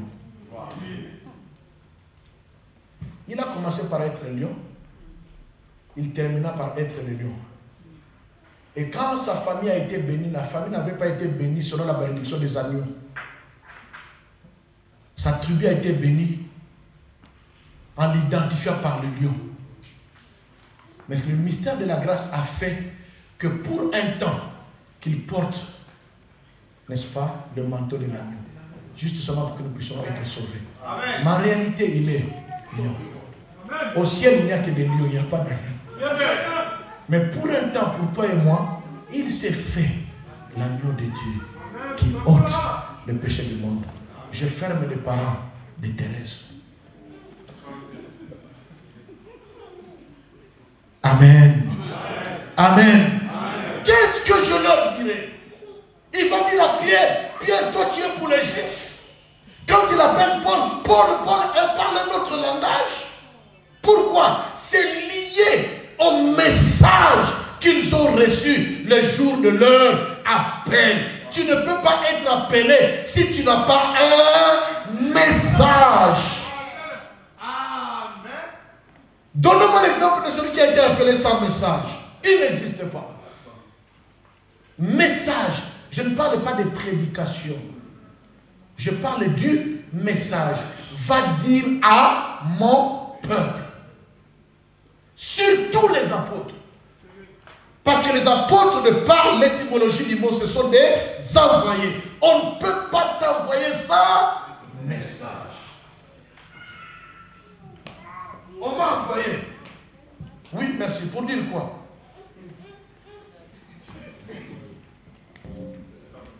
Un envoyé sans message n'est pas un envoyé. Le message. Maintenant que les gens n'ont pas de message, qu'est-ce que les gens font? Ils écoutent la prédication de tel, il va bombarder ça ici. Il lit la brochure de tel, il va bombarder ça là-bas. Le prophète avait dit, l'évangéliste avait dit, le pasteur avait dit. Qu'est-ce que Dieu t'a dit? Parce que moi je crois, la révélation est progressive et la révélation continue. Amen. Sinon nous ne sommes plus utiles. Amen. Oui. Et quand tu travailles dans ton ministère, tu peux parler de ceci, tu peux parler de cela, mais ce que Dieu t'avait donné comme message va rester. Je vis dans un pays au Gabon, je vis un ministère. Le ministère s'appelait ministère de la délivrance du nom, ministère de la puissance de la délivrance du nom de Jésus. Je dis c'est faux. C'est faux. Soit il a un problème de français, soit il n'a pas eu l'appel. Un ministère de la puissance de la délivrance du nom de Jésus, ça n'existe pas. On ne peut pas délivrer le nom de Jésus. C'est soit un problème de français, ou alors un problème d'appel. Je vis à Kinshasa. Le ministère de ramener les cœurs des enfants vers leur père. Quand je regardais, je dis c'est faux. Parce que ce ministère n'est donné qu'à 2 espions, 2 oliviers qui vont sortir pendant la période de 30 jours. Maintenant, le cœur des enfants dans c'est Israël. Maintenant, toi, on te donne ce message-là à Kinshasa. Et voilà les gens qui y vont. Par le nom même, vous pouvez détecter que la personne n'a pas la vision. Il n'a pas la révélation. Si tu n'as pas de révélation, tu aimes Dieu, tu sais un Dieu, pas de problème. Mets-toi sous la personne qui a une révélation. Comme Tite, il était pasteur, un surveillant, travaillant sous l'onction et la direction apostolique de l'apôtre Paul. Quand il ouvrait sa bouche, il disait ce que l'apôtre Paul avait dit. Et il n'a pas créé son propre ministère. Ministère de Tite en Crète. Non. Alléluia. L'appel doit être confirmé. Troisièmement, quand l'appel est confirmé, nous devons semer maintenant le candidat. Dites après moi, semer. Nous devons le prendre maintenant et le semer. Dans cette semence, il faut qu'il meure, qu'il pourrisse et qu'il meure. Après être mort, quelque temps après, il va ressusciter. Et quand il va ressusciter, nous saurons qui il est. L'appel, le message, la confirmation de frère, nous te prenons, nous te semons. Comment semer le frère? Nous le semons à Gilgal. Nous allons voir un peu s'il va être fidèle aux alliances. Deuxièmement, nous les semons maintenant à Bethel, à l'école de formation. Ce n'est pas mauvais d'apprendre la théologie. L'apôtre l'avait dit hier. Pourvu que tu saches qu'est-ce que tu apprends. Et tu saches faire la différence. La théologie ne te donne pas la foi et ne fait pas de toi un ministre de Dieu. C'est juste pour intelliger ta foi. C'est tout. Tu peux apprendre. Mais l'une des formations que j'aime beaucoup, c'est la formation auprès d'un père. Amen.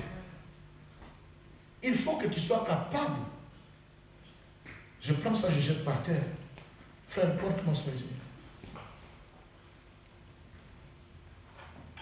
Vous voyez comment il a donné? Il a donné dans l'esprit d'un fils. Amen. Vous savez? Mais s'il n'est pas prêt à... Hein, je jette comme ça. Bon, et puis, je le regarde pour qu'il me donne ça. Donne cela. Et lui, il regarde le petit. C'est qu'il n'est pas encore prêt. S'il n'est pas prêt à me servir, il n'est pas prêt à diriger. Appelez, oui, message, mission grande, très bien. Frère, comment tu t'appelles? Hein? Bianco. Bienvenue. Bienvenue. Ah, bon, nous demandons à notre frère bienvenue de nettoyer les toilettes. Maintenant, il est là, sa femme est là et les enfants. Papa va nettoyer les toilettes.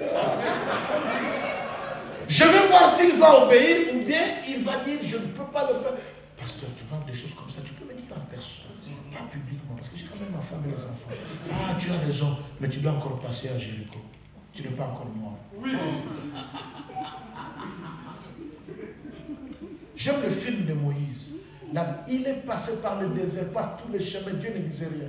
C'est le commentateur qui parle. Il parle. Mais à un certain moment, Moïse s'est couché par terre parce qu'il n'en pouvait plus rien. Et le commentateur va dire, maintenant, l'instrument de Dieu est prêt à accomplir le dessein de Dieu. Je te dis sûrement, surtout s'il est question de conduire le peuple, si tu n'es pas encore mort, c'est difficile de conduire le peuple. Amen. Parce qu'il y a quelqu'un qui va t'injurier, qui va salir tes noms, qui va dire n'importe quoi. Quelqu'un que tu as rapproché de toi et qui s'éloigne, qui détruit ton nom, le nom de ta femme, de ton église, de tout ce que tu fais. Après des années, il revient. Est-ce que tu peux prier pour moi? Et tu dois avoir le cœur du conducteur. Et le cœur du conducteur, c'est le cœur du Père. Pour prendre la personne et dire, oh Seigneur, rétablis cet enfant. Mais d'autres, si tu n'as pas ce cœur, tu diras, oh Seigneur, merci parce que tu ne te trompes pas. Cet enfant était parti, mais il en a subi. Et il est mort. C'est pourquoi, frère, tu vois la conséquence de se moquer des hommes de Dieu.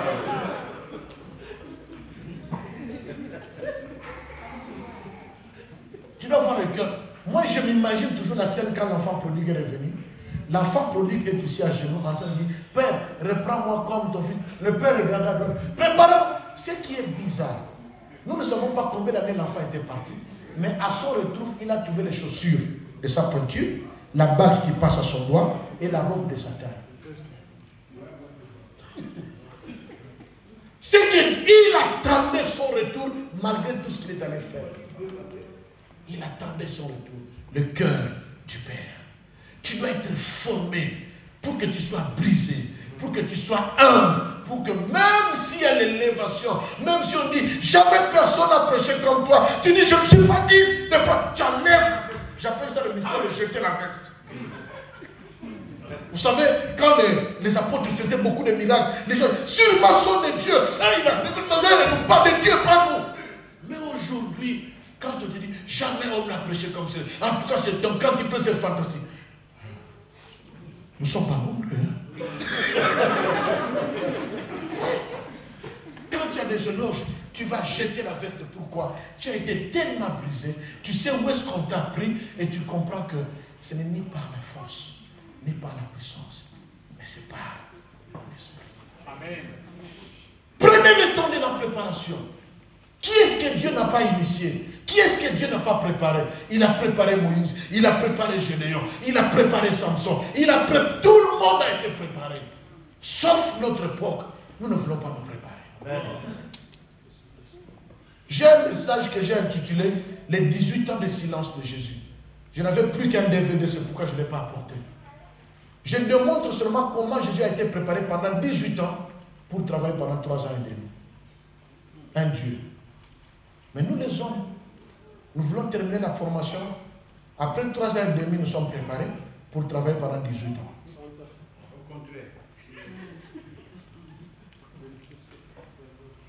Le temps de préparation. Tu dois même le désirer. Sans le mettre. Élie disait reste. Et Élisée dit non, je continuerai avec toi. Il n'était pas pressé. Il a travaillé auprès de Élie. Il connaissait quelques petits secrets. Il pouvait commencer son ministère à côté. Mais il a attendu jusqu'à ce qu'il a vu son maître partir.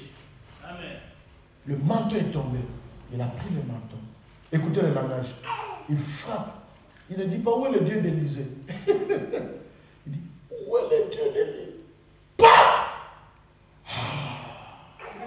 L'esprit qui était sur Élie est descendu sur Élisée.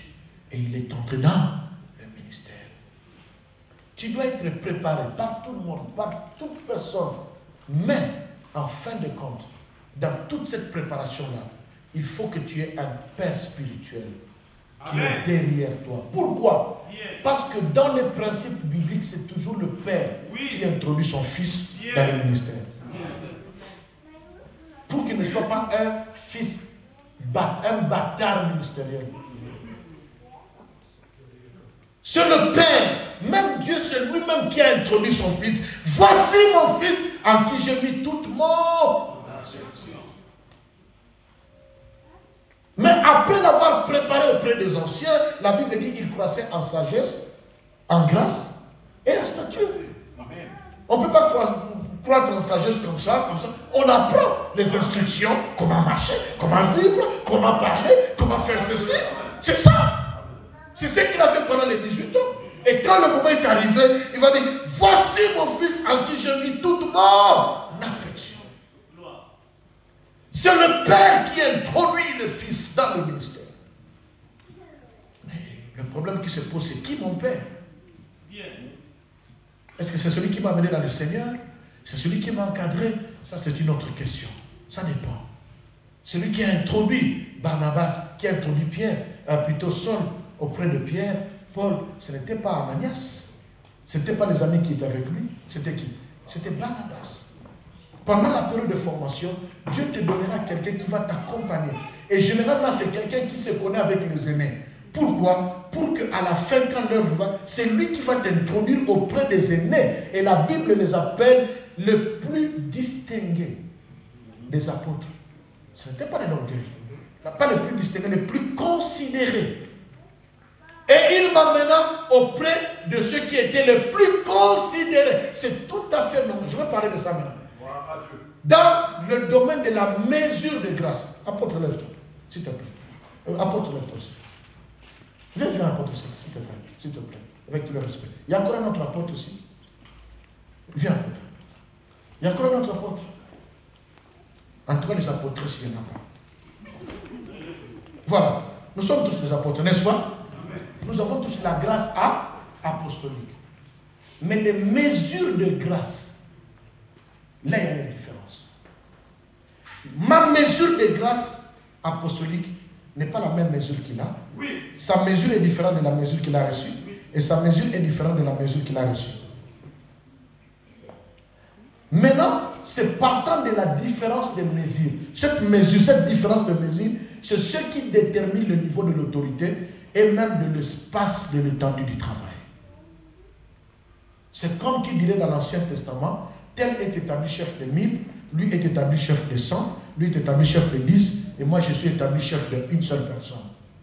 Nous avons tous la grâce apostolique, mais la mesure de grâce est différente. Alléluia. Amen. Alléluia. Amen. C'est ce qui faisait de Pierre, de Jean et de Jacques les plus considérés de la vie. Ils avaient des faiblesses, ils avaient des erreurs, mais ils étaient les plus considérés. Merci. Suis-je encore dans la parole de Dieu ou bien je suis déjà sorti? Suis-je dans la parole de Dieu? Hein? Ok. Le temps de préparation. Le temps de la préparation t'amènera jusqu'à atteindre l'âge de 30 ans. Hein? C'est-à-dire l'âge de maturité. La Bible ne nous conseille pas de donner des responsabilités à des jeunes dans la foi. Moi, je ne comprends pas. Tu es né de nouveau aujourd'hui et après 3 mois, après 4 mois, tu as déjà une église que tu diriges. Vous comprenez? Ça, c'est un pasteur avec costume, avec un biberon. Comme dit mon père. Nous avons des apôtres avec des biberons. Dieu vous aime. Pourquoi? Je parle de biberon spirituel, hein? Je parle seulement de l'immaturité. Tout simplement pourquoi? Parce qu'ils n'ont pas acquis la maturité. La maturité de la manière de conduire le peuple, de diriger le peuple. Bien aimé, je vais vous dire ceci. Il n'y a rien qui soit si difficile que conduire le peuple. Oui. Reste un prédicateur, si j'utilise le terme technique, laïque. Tu peux être un fin prédicateur, mais tu es un prédicateur laïque, tu n'es pas enseignant dans le cadre du ministère, non. Un prédicateur laïque, conduire le peuple, ce n'est pas 10 personnes font 10 psychologies différentes, 10 philosophies différentes, 10 mentalités différentes, 10 traditions différentes, 10 conceptions différentes et 10 différentes. Comment tu vas les unir? Toi-même, tu viens d'une autre mentalité, d'une autre éducation, d'une autre instruction. C'est compliqué si Dieu ne le fait pas au travers de toi. C'est pourquoi Dieu doit être à la base de ton appel. Et quatrièmement, maintenant la personne va être présentée auprès des anciens. Si un homme de Dieu nouveau vient en Suisse, que Dieu élève, il faut que la Suisse reconnaisse les aînés. Même s'ils ont fait peut-être telle erreur ou telle erreur, mais nous devons reconnaître les aînés dans le ministère. Nous devons prendre le frère et le présenter auprès des aînés. Et celui qui peut le faire, c'est ton père. Il te prendra. Il dit, apôtre Sec, ça c'est un enfant qui grandit, qui pousse un peu dans notre ministère. Apôtre Marcel, voilà un peu, ça c'est un enfant. Et si vous pouvez l'écouter un peu, pasteur Augustin, si tu veux le recevoir un peu, à Vitato, et il va passer là-bas. Tout ça c'est la sémence, hein. Il va passer là-bas, il va passer, il fait le travail. Je peux écouter un peu le rapport, et ainsi de suite. Et à la fin, on va dire, voilà la lettre d'invitation. Nous allons maintenant consacrer notre frère X dans tel ministère. Parce que quand nous l'avons sémé, quand nous avons vu le fruit, nous avons écouté le langage, l'autorité qui se dégage de ces messages, le type de message, la façon de faire nous montre qu'il n'est pas apôtre, mais qu'il est évangéliste. Ou bien il n'est pas évangéliste, il est enseignant. Ou bien il n'est pas enseignant, il est pasteur. Ou bien il n'est pas pasteur, mais il est prophète. Amen. Pour éviter de consacrer quelqu'un évangéliste, après 5 ans, nous nous excusons de la consécration que c'était passé. Nous avons découvert que le frère a la grâce prophétique. Revenez pour la consécration. Ça, c'est la bassesse. Ça, c'est de l'enfantillage. C'est pourquoi je propose que quand tu as un enfant, il faut le s'aimer. Pour qu'il travaille auprès des autres, des aînés. Vous comprenez? C'est pourquoi c'est important d'avoir un père. Parce que si tu vas chez le pasteur ne va peut-être pas t'accepter. Mais s'il connaît l'apôtre Sec dit, pasteur, c'est le pasteur qui? Pasteur Papi, je te donne cette enfant, si tu peux lui donner de faire un peu un travail chez toi. Il va travailler sur. Et le pasteur va me dire le rapport, voilà. C'est le père qui t'introduit, il va t'accepter. Mais toi, tu deviens d'où? Oh, bon, moi, depuis le ventre de ma mère, bon, et tout. Et puis j'ai rencontré le Seigneur dans la route, un peu comme l'apôtre Paul. Et dit, d'accord. Mais tu n'as pas d'ananias. Oh, bon, tu vois, Dieu a sa manière, chacun a sa manière. Non. Non. Non. Non. Amen. Il va t'introduire. Tu vas passer et ils vont faire le rapport et ils vont dire, nous découvrons en lui la grâce qu'elle. Et toi-même, tu dois savoir quelle est la grâce que Dieu t'a faite. Quel type de don que Dieu veut donner à l'Église. À partir de ce moment-là, nous allons venir te consacrer. Qu'est-ce que signifie consacrer? Consacrer dans ce cadre ne signifie rien d'autre que reconnaître officiellement et publiquement la grâce que Dieu a mise en toi. Et quand nous reconnaissons cela, nous te donnons la main d'association. Qu'est-ce qu'il y a de plus facile et de plus beau, de plus correct que de marcher comme ça? Permettez-moi de parler en ce terme. Dans mon ministère, on ne te consacre pas. Après avoir... En fait, ce que je vous propose, c'est ce que je fais dans mon ministère. Et la dernière étape de tout cela, c'est que maintenant j'appelle les hommes de Dieu comme cela, ils se mettent. et je t'appelle, tu te tiens là-bas. Je te présente. Cet homme que vous voyez là a rencontré Dieu. À Banzangungu ou bien à Loudouabour. Et je présente. Voilà, il a rencontré Dieu. Dieu l'a parlé. Moi-même, je vais vérifier. Maintenant, il va faire la défense de son appel. Tu te tiens là.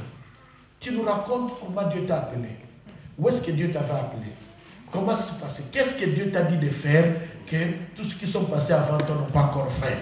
Tu vas faire ça où? Et quelle doctrine vas-tu défendre? Maintenant les gens vont. Je l'ai fait le vendredi passé. Il y a un enfant que je vais consacrer. Il est passé devant tous les hommes de Dieu. De l'Allemagne, tout c'est trop dur. Mais tout ce qui avait répondu, tout ce qui pouvait répondre. Il est passé pour faire sa défense. Et finir la défense devant tout le monde comme ça. Maintenant les hommes de Dieu qui sont là te posent des questions. Par rapport à ton appel, par rapport à la doctrine que tu veux défendre, par rapport à la façon dont tu veux travailler, par rapport à tout, ils posent des questions. Et à la fin de toutes ces questions, alors nous disons, nous pouvons maintenant reconnaître sa grâce. Et nous invitons les mêmes personnes plus tard pour reconnaître ta grâce. Et celui qui a fait ça est tout de suite accepté auprès des aînés comme un collègue. Très facile. Amen. Amen. Ça, c'était la première partie pour revaloriser le ministère. Deuxièmement, maintenant, deuxième élément pour valoriser le ministère, c'est qu'il faut que le peuple doit faire quelque chose. Il faut que le peuple de Dieu, nous apprenions premièrement à respecter les hommes de Dieu. Un homme de Dieu qui me conduit, c'est comme un père. Je ne peux pas les raconter n'importe quoi. Je ne peux pas déshabiller mon père devant les enfants du quartier. Nous avons eu des amis dont les pères sont tellement ivrognes que parfois ils faisaient certaines choses dans leurs pantalons. Et tout le monde dans le quartier riait, sauf les enfants de ce père. Amen. Ils ne sont pas d'accord avec ce que le papa est en train de faire. Mais ils ne vont jamais réagir comme les enfants du quartier. Le respect. Le sacerdoce a perdu sa valeur à cause du peuple parce que nous ne respectons pas les hommes que Dieu a établis devant nous. L'église est une armée. Et dans l'armée, on dit que, chez nous, on dit autosi. L'obéissance, ce n'est pas l'esclavage. Il faut que j'aie le regard envers mon responsable, le regard du Père. Quelqu'un peut me dire ce que je vis, effectivement, mon Père faire. Mais je ne peux pas, moi, me mettre à déshabiller mon Père. Cham a été maudit pourquoi? C'était Cham. Il a été maudit pourquoi? Qu'est-ce qu'il a fait de mal? Il n'a fait que dire ce qu'il a constaté, et ce qu'il avait constaté était vrai. Mais maudit. Mais celui qui est venu, il a pris, il a couvert. Le petit frère a été après béni. Le respect des hommes de Dieu. Nous devons le respecter. La Bible dit, nous devons honorer ces hommes parce qu'à cause de la fonction, à cause du sacerdoce que Dieu a mis en eux. Dieu ne fait pas d'erreur. Si quelqu'un est vraiment appelé, Dieu ne fait pas d'erreur. Quand il appelait Aaron, quand il donnait les tenues pour consacrer Aaron, Dieu savait que dans Exode chapitre 32, quand Moïse descendra, Aaron va faire des bêtises. Dieu le savait. Qui peut informer Dieu? Il savait. Mais il parlait d'Exode chapitre 28. Tu prendras ton frère Aaron. Il sait qu'il reste encore 4 chapitres seulement et Aaron va faire des bêtises. Mais il dit prépare les tenues. Vous comprenez un peu ça? Le respect des hommes de Dieu. Cessons un peu de parler mal des hommes de Dieu. Même de nos frères et de nos sœurs, même de nos églises. Mettons un peu fin. Mûrissons, grandissons. La Bible dit, Moïse devenu grand et refusa de se faire appeler fils de la fille de Pharaon. Quand nous grandissons, il y a des choses que nous devons refuser. Honorons-les dans la manière de l'approcher. Le pasteur ne peut pas être mon ami. À partir du moment où il devient un homme de Dieu, il a la roi de Dieu en lui. Il devient homme, mais de l'autre côté, il agit parfois en tant que Dieu. Faites attention.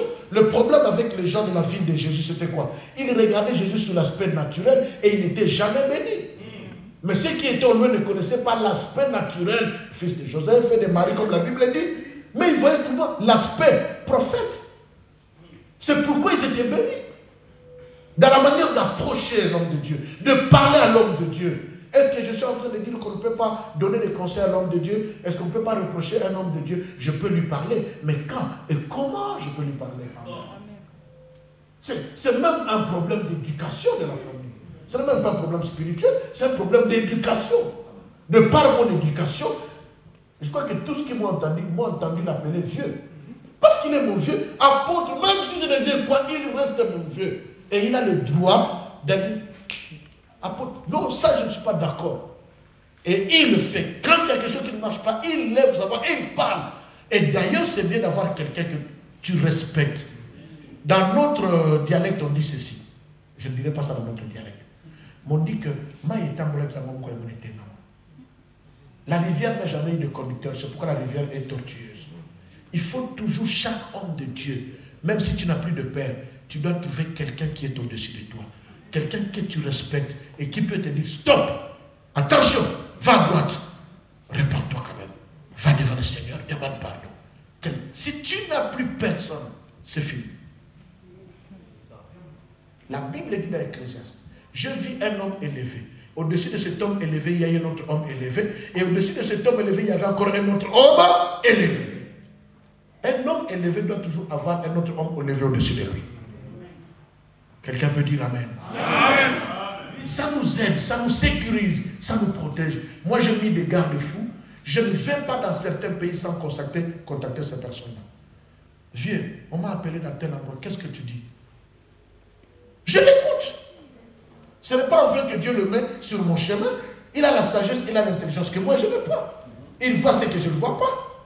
C'est comme le l'âne de Balaam qui peut voir l'ange avec l'épée que moi je ne vois pas bien que je suis prophète. Amen. Amen. Quelqu'un comprend mon langage? Amen. Le respect des hommes de Dieu. Ne fais pas d'un homme de Dieu ton ami. Ne fais pas d'un homme, même si lui fait de toi son ami, mais toi reste extrêmement enfant. Reste dans ta position à cause de ta propre bénédiction. Et le respect doit aller, nous devons laisser à tout homme de Dieu l'espace pour son temps avec sa femme et avec ses enfants. Non pas juste brusquement à la maison, parce qu'il est pasteur, bon, chante. Et si tu trouves maintenant le pasteur, comme sans tenue sacerdotale avec sa femme, qu'est-ce que tu vas faire? Le respect. Je ne peux pas aller dans la maison du pasteur parce qu'il est pasteur, n'importe quand, n'importe comment, j'arrive, je frappe. Non. Parce qu'à la maison, dans nos maisons, nos femmes n'ont pas besoin des apôtres, des pasteurs. Nos femmes ont besoin des chéris. Et nos enfants n'ont pas besoin de l'apôtre, ils ont besoin des papas. Et si le domaine des papas et des chéris ne fonctionne pas, je vais devenir neveu devant l'autel. Mais je vous dis, frère, c'est un mystère. Si à la maison ça ne marche pas, ça ne va pas marcher ici. Que personne ne vous trompe. Si tu n'as pas la paix à la maison, tout est troublé à la maison, la chambre, ça ne va pas marcher ici.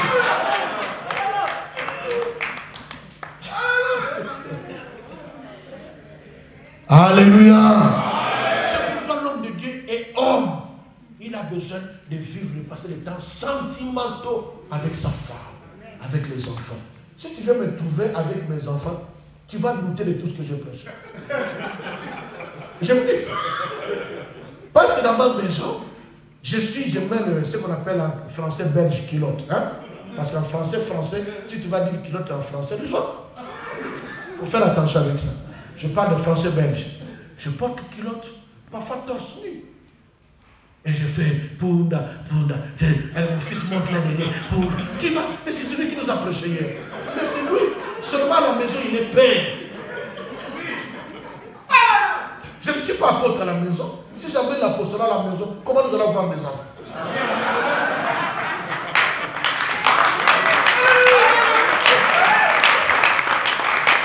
Tu vas rater beaucoup de choses inutiles.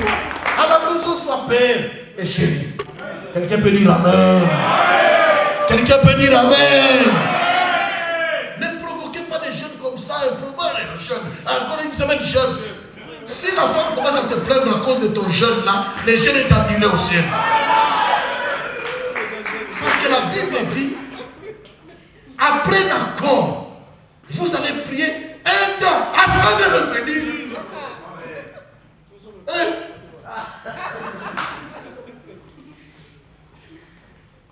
respectons les hommes de Dieu, n'est-ce pas? On va le faire? Deuxièmement, faciliter, nous parlons de la révalorisation, hein? Faciliter la consécration totale des hommes de Dieu. C'est-à-dire quoi? Que les hommes de Dieu qui sont à temple lèvent les mains. Si tu es à temple, lève la main. À temple. Si tu ne fais rien d'autre, tu es à temple, lève la main. Vous voyez? Sur tous les hommes de Dieu qui sont ici, il n'y a que très peu qui sont à temple. Certains doivent aller vendre encore dans les magasins africains. D'autres doivent travailler dans une firme de chocolat. D'autres doivent encore laver les assiettes au restaurant. On l'injurie et puis, excusez-moi, on l'injurie d'une manière ou d'une autre. Et puis, ainsi de suite, va sortir la poubelle et tout. Et puis, le soir, il a méditation. Dites-moi, qu'est-ce qu'il va vous dire? Qu'est-ce qu'il va vous prêcher? C'est pourquoi tous les dimanches, il va réchauffer la nourriture de l'autre foi. Pourquoi? Parce qu'il n'a pas le temps de rester dans la présence de Dieu, de recevoir une nouvelle nourriture pour pouvoir vous la donner. Et quand je parle de facilité, c'est-à-dire quoi? Nous devons nous développer, faire un effort que nous puissions mettre les hommes de Dieu à l'aise sur le plan matériel et financier. Il faut que nous fassions un effort. Si je n'étais pas à temps plein, si je n'étais pas un peu à l'aise financièrement et matériellement, vous ne m'aurez pas. Parce que là, je viens de finir une convention d'une semaine. Je termine ici en principe, le lundi, je pars à Londres pour 3 semaines, 2 semaines, le vieux. Comment je vais être partout si mon chef m'attend pour faire les plongeons? Vous comprenez?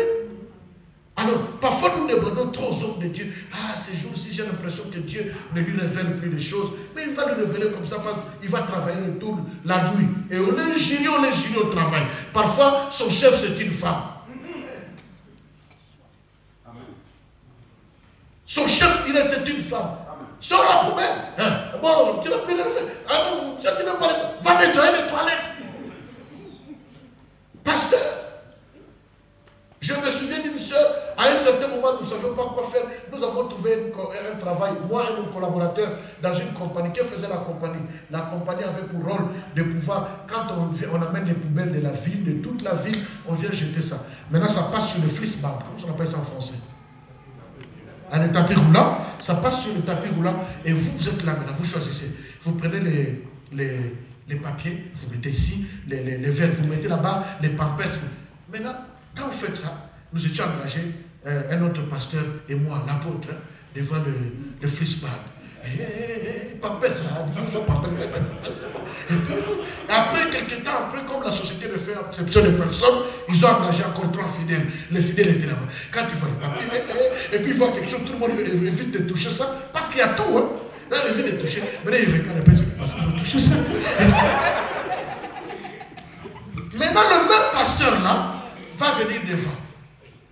Dieu est un Dieu merveilleux. Et à la fin de dire, c'est que merveilleux, regarde la poubelle, voilà. Vous comprenez? Ça diminue la valeur du sacerdoce.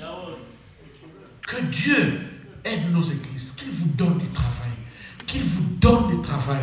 Et quand vous avez l'argent, vous êtes capable de dire, pasteur, qu'on trouve les lois, nous sommes dans des pays des lois. On va consulter qu'est-ce que nous pouvons faire pour que notre pasteur soit à temps plein. Nous mettons de l'argent. Ce n'est pas lui qui s'enrichit, c'est nous qui nous enrichissons.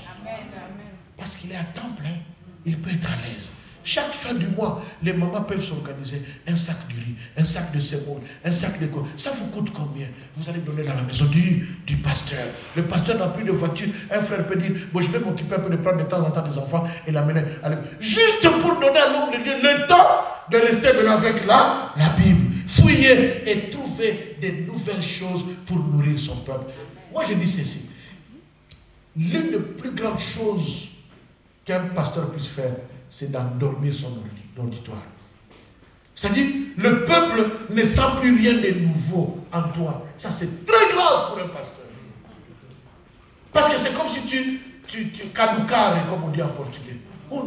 Tu n'as plus rien. Tu deviens un veau, un bon à rien. Parce que quand le pasteur se tient, on attend qu'il nous donne de la non-nourriture.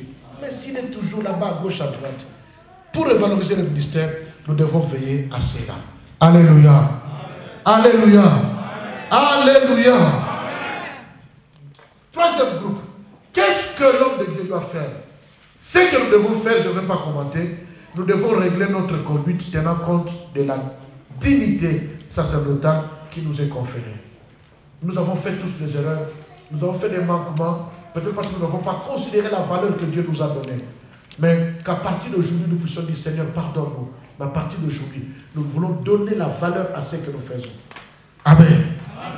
Dans notre façon de parler, dans notre façon de nous conduire, dans notre façon de préparer les cultes, dans notre façon, le sérieux avec lequel nous préparons le message. Nous devons mettre du sérieux dans tout cela. Notre façon de nous habiller.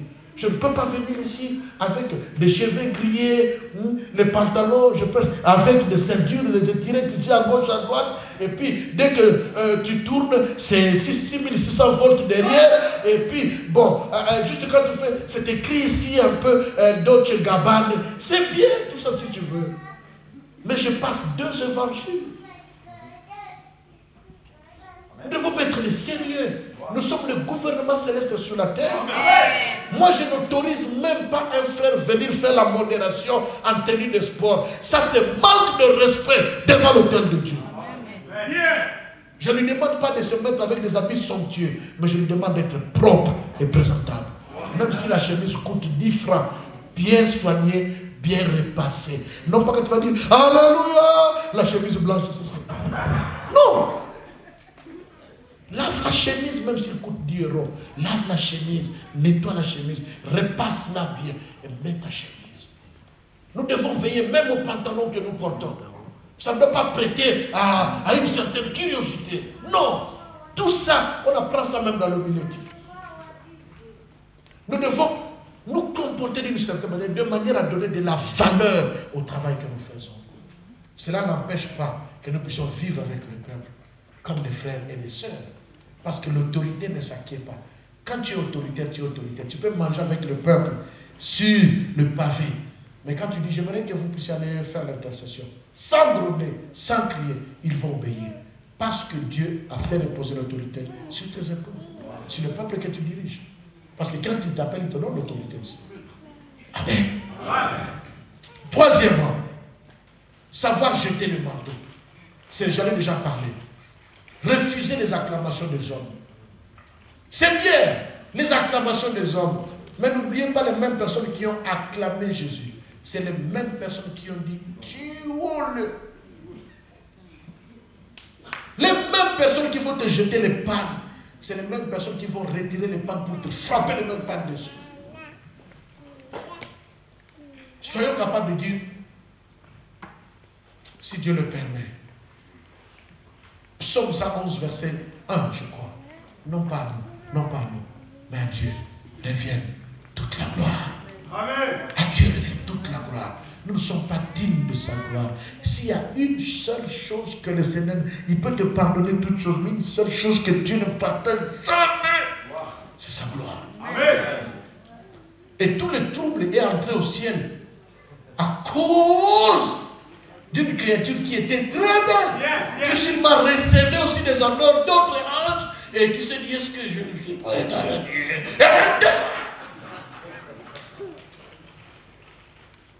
Mais partant, quand la gloire commence à venir, jetons la veste. Je ne suis pas digne. Et s'il le faut même, je m'arrête même de prêcher ce jour-là. Je laisse notre frère exhorter et tout, pour que je disparaisse en bas. Ça, c'est mon secret que je vous donne. Il faut savoir disparaître. On peut faire un grand travail. Et puis les gens commencent à te suivre partout. Hein. L'apôtre va venir. Il va venir. Ah, nous allons. L'apôtre va venir. Mais il faut savoir disparaître. Tu disparais un peu. Et tu ressors encore. Et tu disparais. Et tu sors encore. Parce que si tu ne fais pas ça, à un certain moment, tu oublies que tu travailles trop, mais tu n'as plus le temps devant le Seigneur. Tellement que Dieu bénit tout ce que tu fais.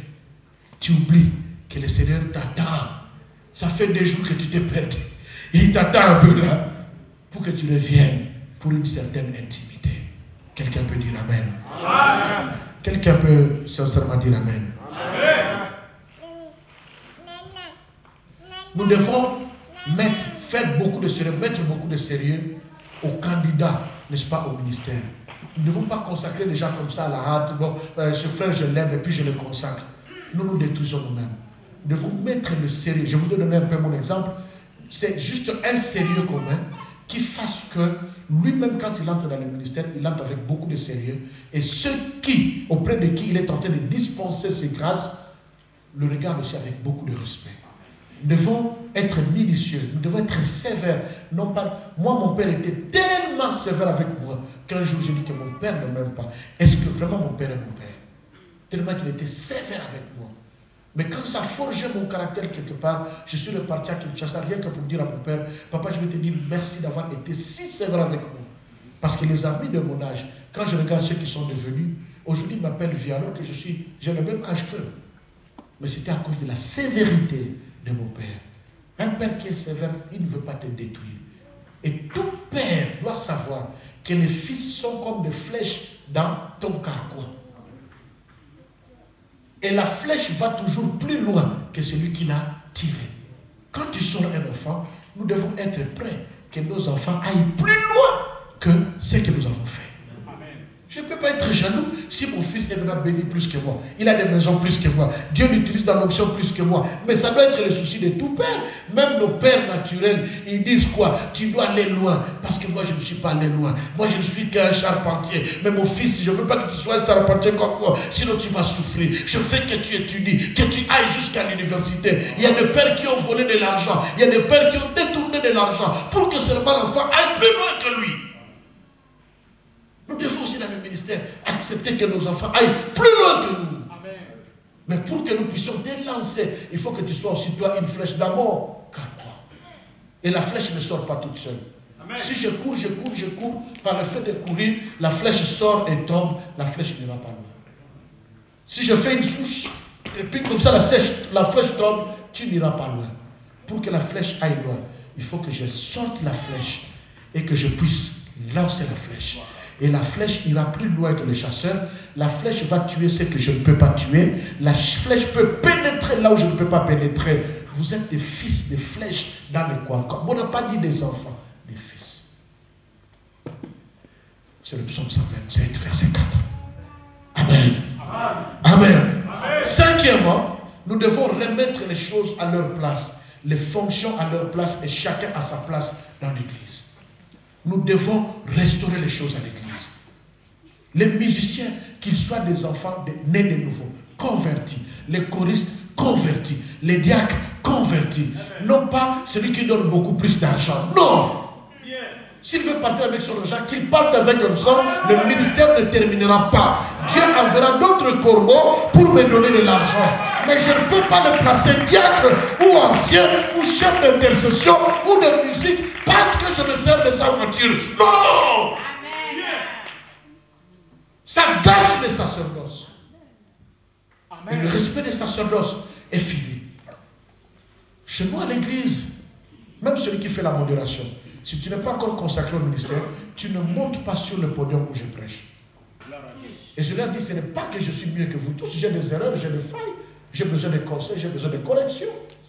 Mais je veux seulement faire respecter les sacerdoces. Quelqu'un veut donner le témoignage et il va tout faire pour monter à l'autel. On lui dit, frère, donne le témoignage. Mais il est toujours attiré pour venir juste là où le prédicateur prêche. Pourquoi? Parce qu'il y a une puissance qui attire. Pourquoi?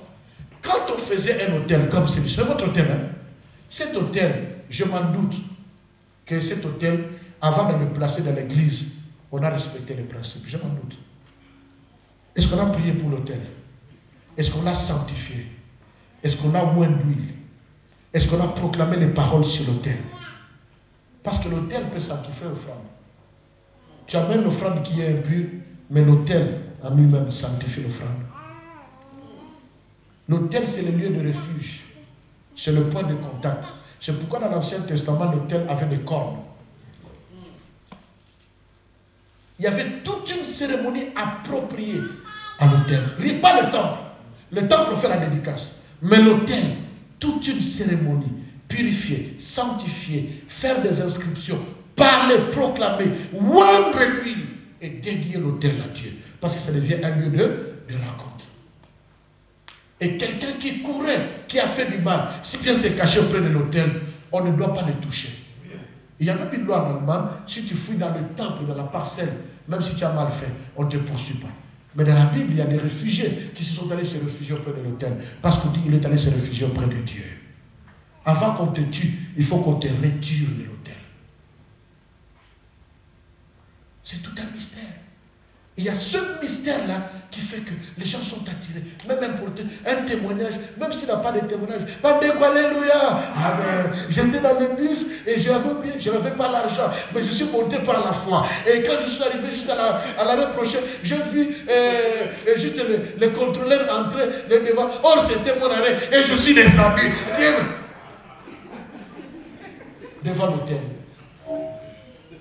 Ou la soeur qui va venir donner le témoignage habillée en collant. Vous comprenez? Devant l'autel, le lieu de rencontre. Parce que Dieu, la première voie par laquelle Dieu a choisi pour parler à son peuple, c'est la voie de la prédication. Et ça se fait sur l'autel. Amen. C'est pourquoi, quand nous voulons placer, nous avons lu Ézéchiel 44 hier. La Bible dit, ce que j'ai contre vous, c'est que vous avez laissé des incirconcis de cœur et de chair. Vous les avez placés dans mon autel. Or, l'autel de parfum, c'est-à-dire là où il y a les musiciens, c'est l'autel qui travaillait nuit et jour. Le seul travail qui se faisait dans le temple nuit et jour, c'était un autel de parfum. Parce que selon le principe du tabernacle, ça faisait descendre la présence de Dieu et maintenait la présence de Dieu. Amen. Aaron entrait une seule fois. Les sacrificateurs, quand ils devaient faire des sacrifices, mais l'autel, la Bible, se fera nuit et jour. Nuit et jour. Et Abiou, Lévitique chapitre 10, verset 1-2. Abiou et Nadab sont morts. Pourquoi? Parce qu'ils ont pris un peu de vin. Et ils sont venus. Et ils ont offert les sacrifices. Mais comme ils n'étaient pas préparés, ils avaient pris de vin. Dieu les a frappés de mort sur place. Voilà pourquoi, au temps de la grâce, beaucoup vivent encore. Mais ce sont des bibembés debout. Alléluia. Parce qu'ils ont touché à l'arche. Alléluia. Amen. Et nous-mêmes, nous ne sommes pas dignes de toucher à l'arche. Nous qui prêchons. Mais quand Dieu nous a appelés, il nous a couvert d'une parure qui nous permet de pouvoir nous mettre ici. Il m'arrive de prier du Seigneur, je veux me tenir devant ton autel. Accepte-moi devant ton autel. Depuis que j'ai compris le mystère qui est même tout autour de l'autel. Quelqu'un peut dire Amen. C'est pourquoi, et ce n'est pas que si un musicien, nous n'avons pas de musiciens, beaucoup d'instruments. Bon, un frère vient de se convertir, il n'est pas encore trop sûr, il était musicien dans un orchestre du monde, et nous disons, Dieu fait grâce à qui il veut, il fait miséricorde à qui il veut, Dieu lui-même sait, et puis nous le mettons là-bas. Il va jouer, il va chanter, il lance le parfum, et étranger. Nous devons le laisser là jusqu'à ce qu'il puisse être circoncis. Imaginez, Timothée devrait être circoncis à l'âge adulte. Et cette circoncision n'était pas spirituelle, c'était charnelle. À son âge adulte, la Bible dit qu'il était déjà disciple. Mais pour faire respecter les principes, Paul devait le circoncire pour qu'il puisse entrer dans les normes. Vous vous imaginez la circoncision d'un homme de 18 ans, 19 ans, 22 ans, combien ça va faire mal et combien c'est honteux. Parce que tu ne peux pas porter le pantalon, tu dois porter le pan parce que tu viens d'être circoncis. Mais pour qu'il puisse entrer dans les normes. Et moi, et peut-être beaucoup, nous avons négligé ces choses. Que Dieu nous pardonne. Mais que Dieu nous aide à pouvoir corriger ces choses. Non pas pour nous faire quelque chose, mais pour essayer de rétablir, si possible, les choses de Dieu. Amen. Amen. Nous devons rétablir l'autel des parfums. Nous devons rétablir la position du prophète par rapport au roi. Moi, je demande à tous les hommes de Dieu, nous devons du respect au roi, aux autorités qui nous conduisent, ainsi de suite. La Bible le recommande. Qu'ils soient chrétiens ou non, la Bible ne précise pas. La Bible dit, toute autorité vient de Dieu et nous devons respecter les autorités. Mais je refuse à tout prophète de faire des courbettes devant les rois et les autorités de ce monde. Quand il est question de la gloire et de l'honneur de Dieu, je dois ouvrir ma bouche et parler comme prophète. Amen. Osons un peu. Osons. Si ça rentre, ce n'est pas grave. Mais osons un peu de parler. Et quand il est question de la gloire de Dieu, moi je suis convaincu, Dieu agira. Parce qu'il ne joue pas avec sa gloire. Amen. Amen. Amen. Amen. Je vais terminer par ceci. Nous devons veiller au respect de l'onction sacerdotale de l'autre.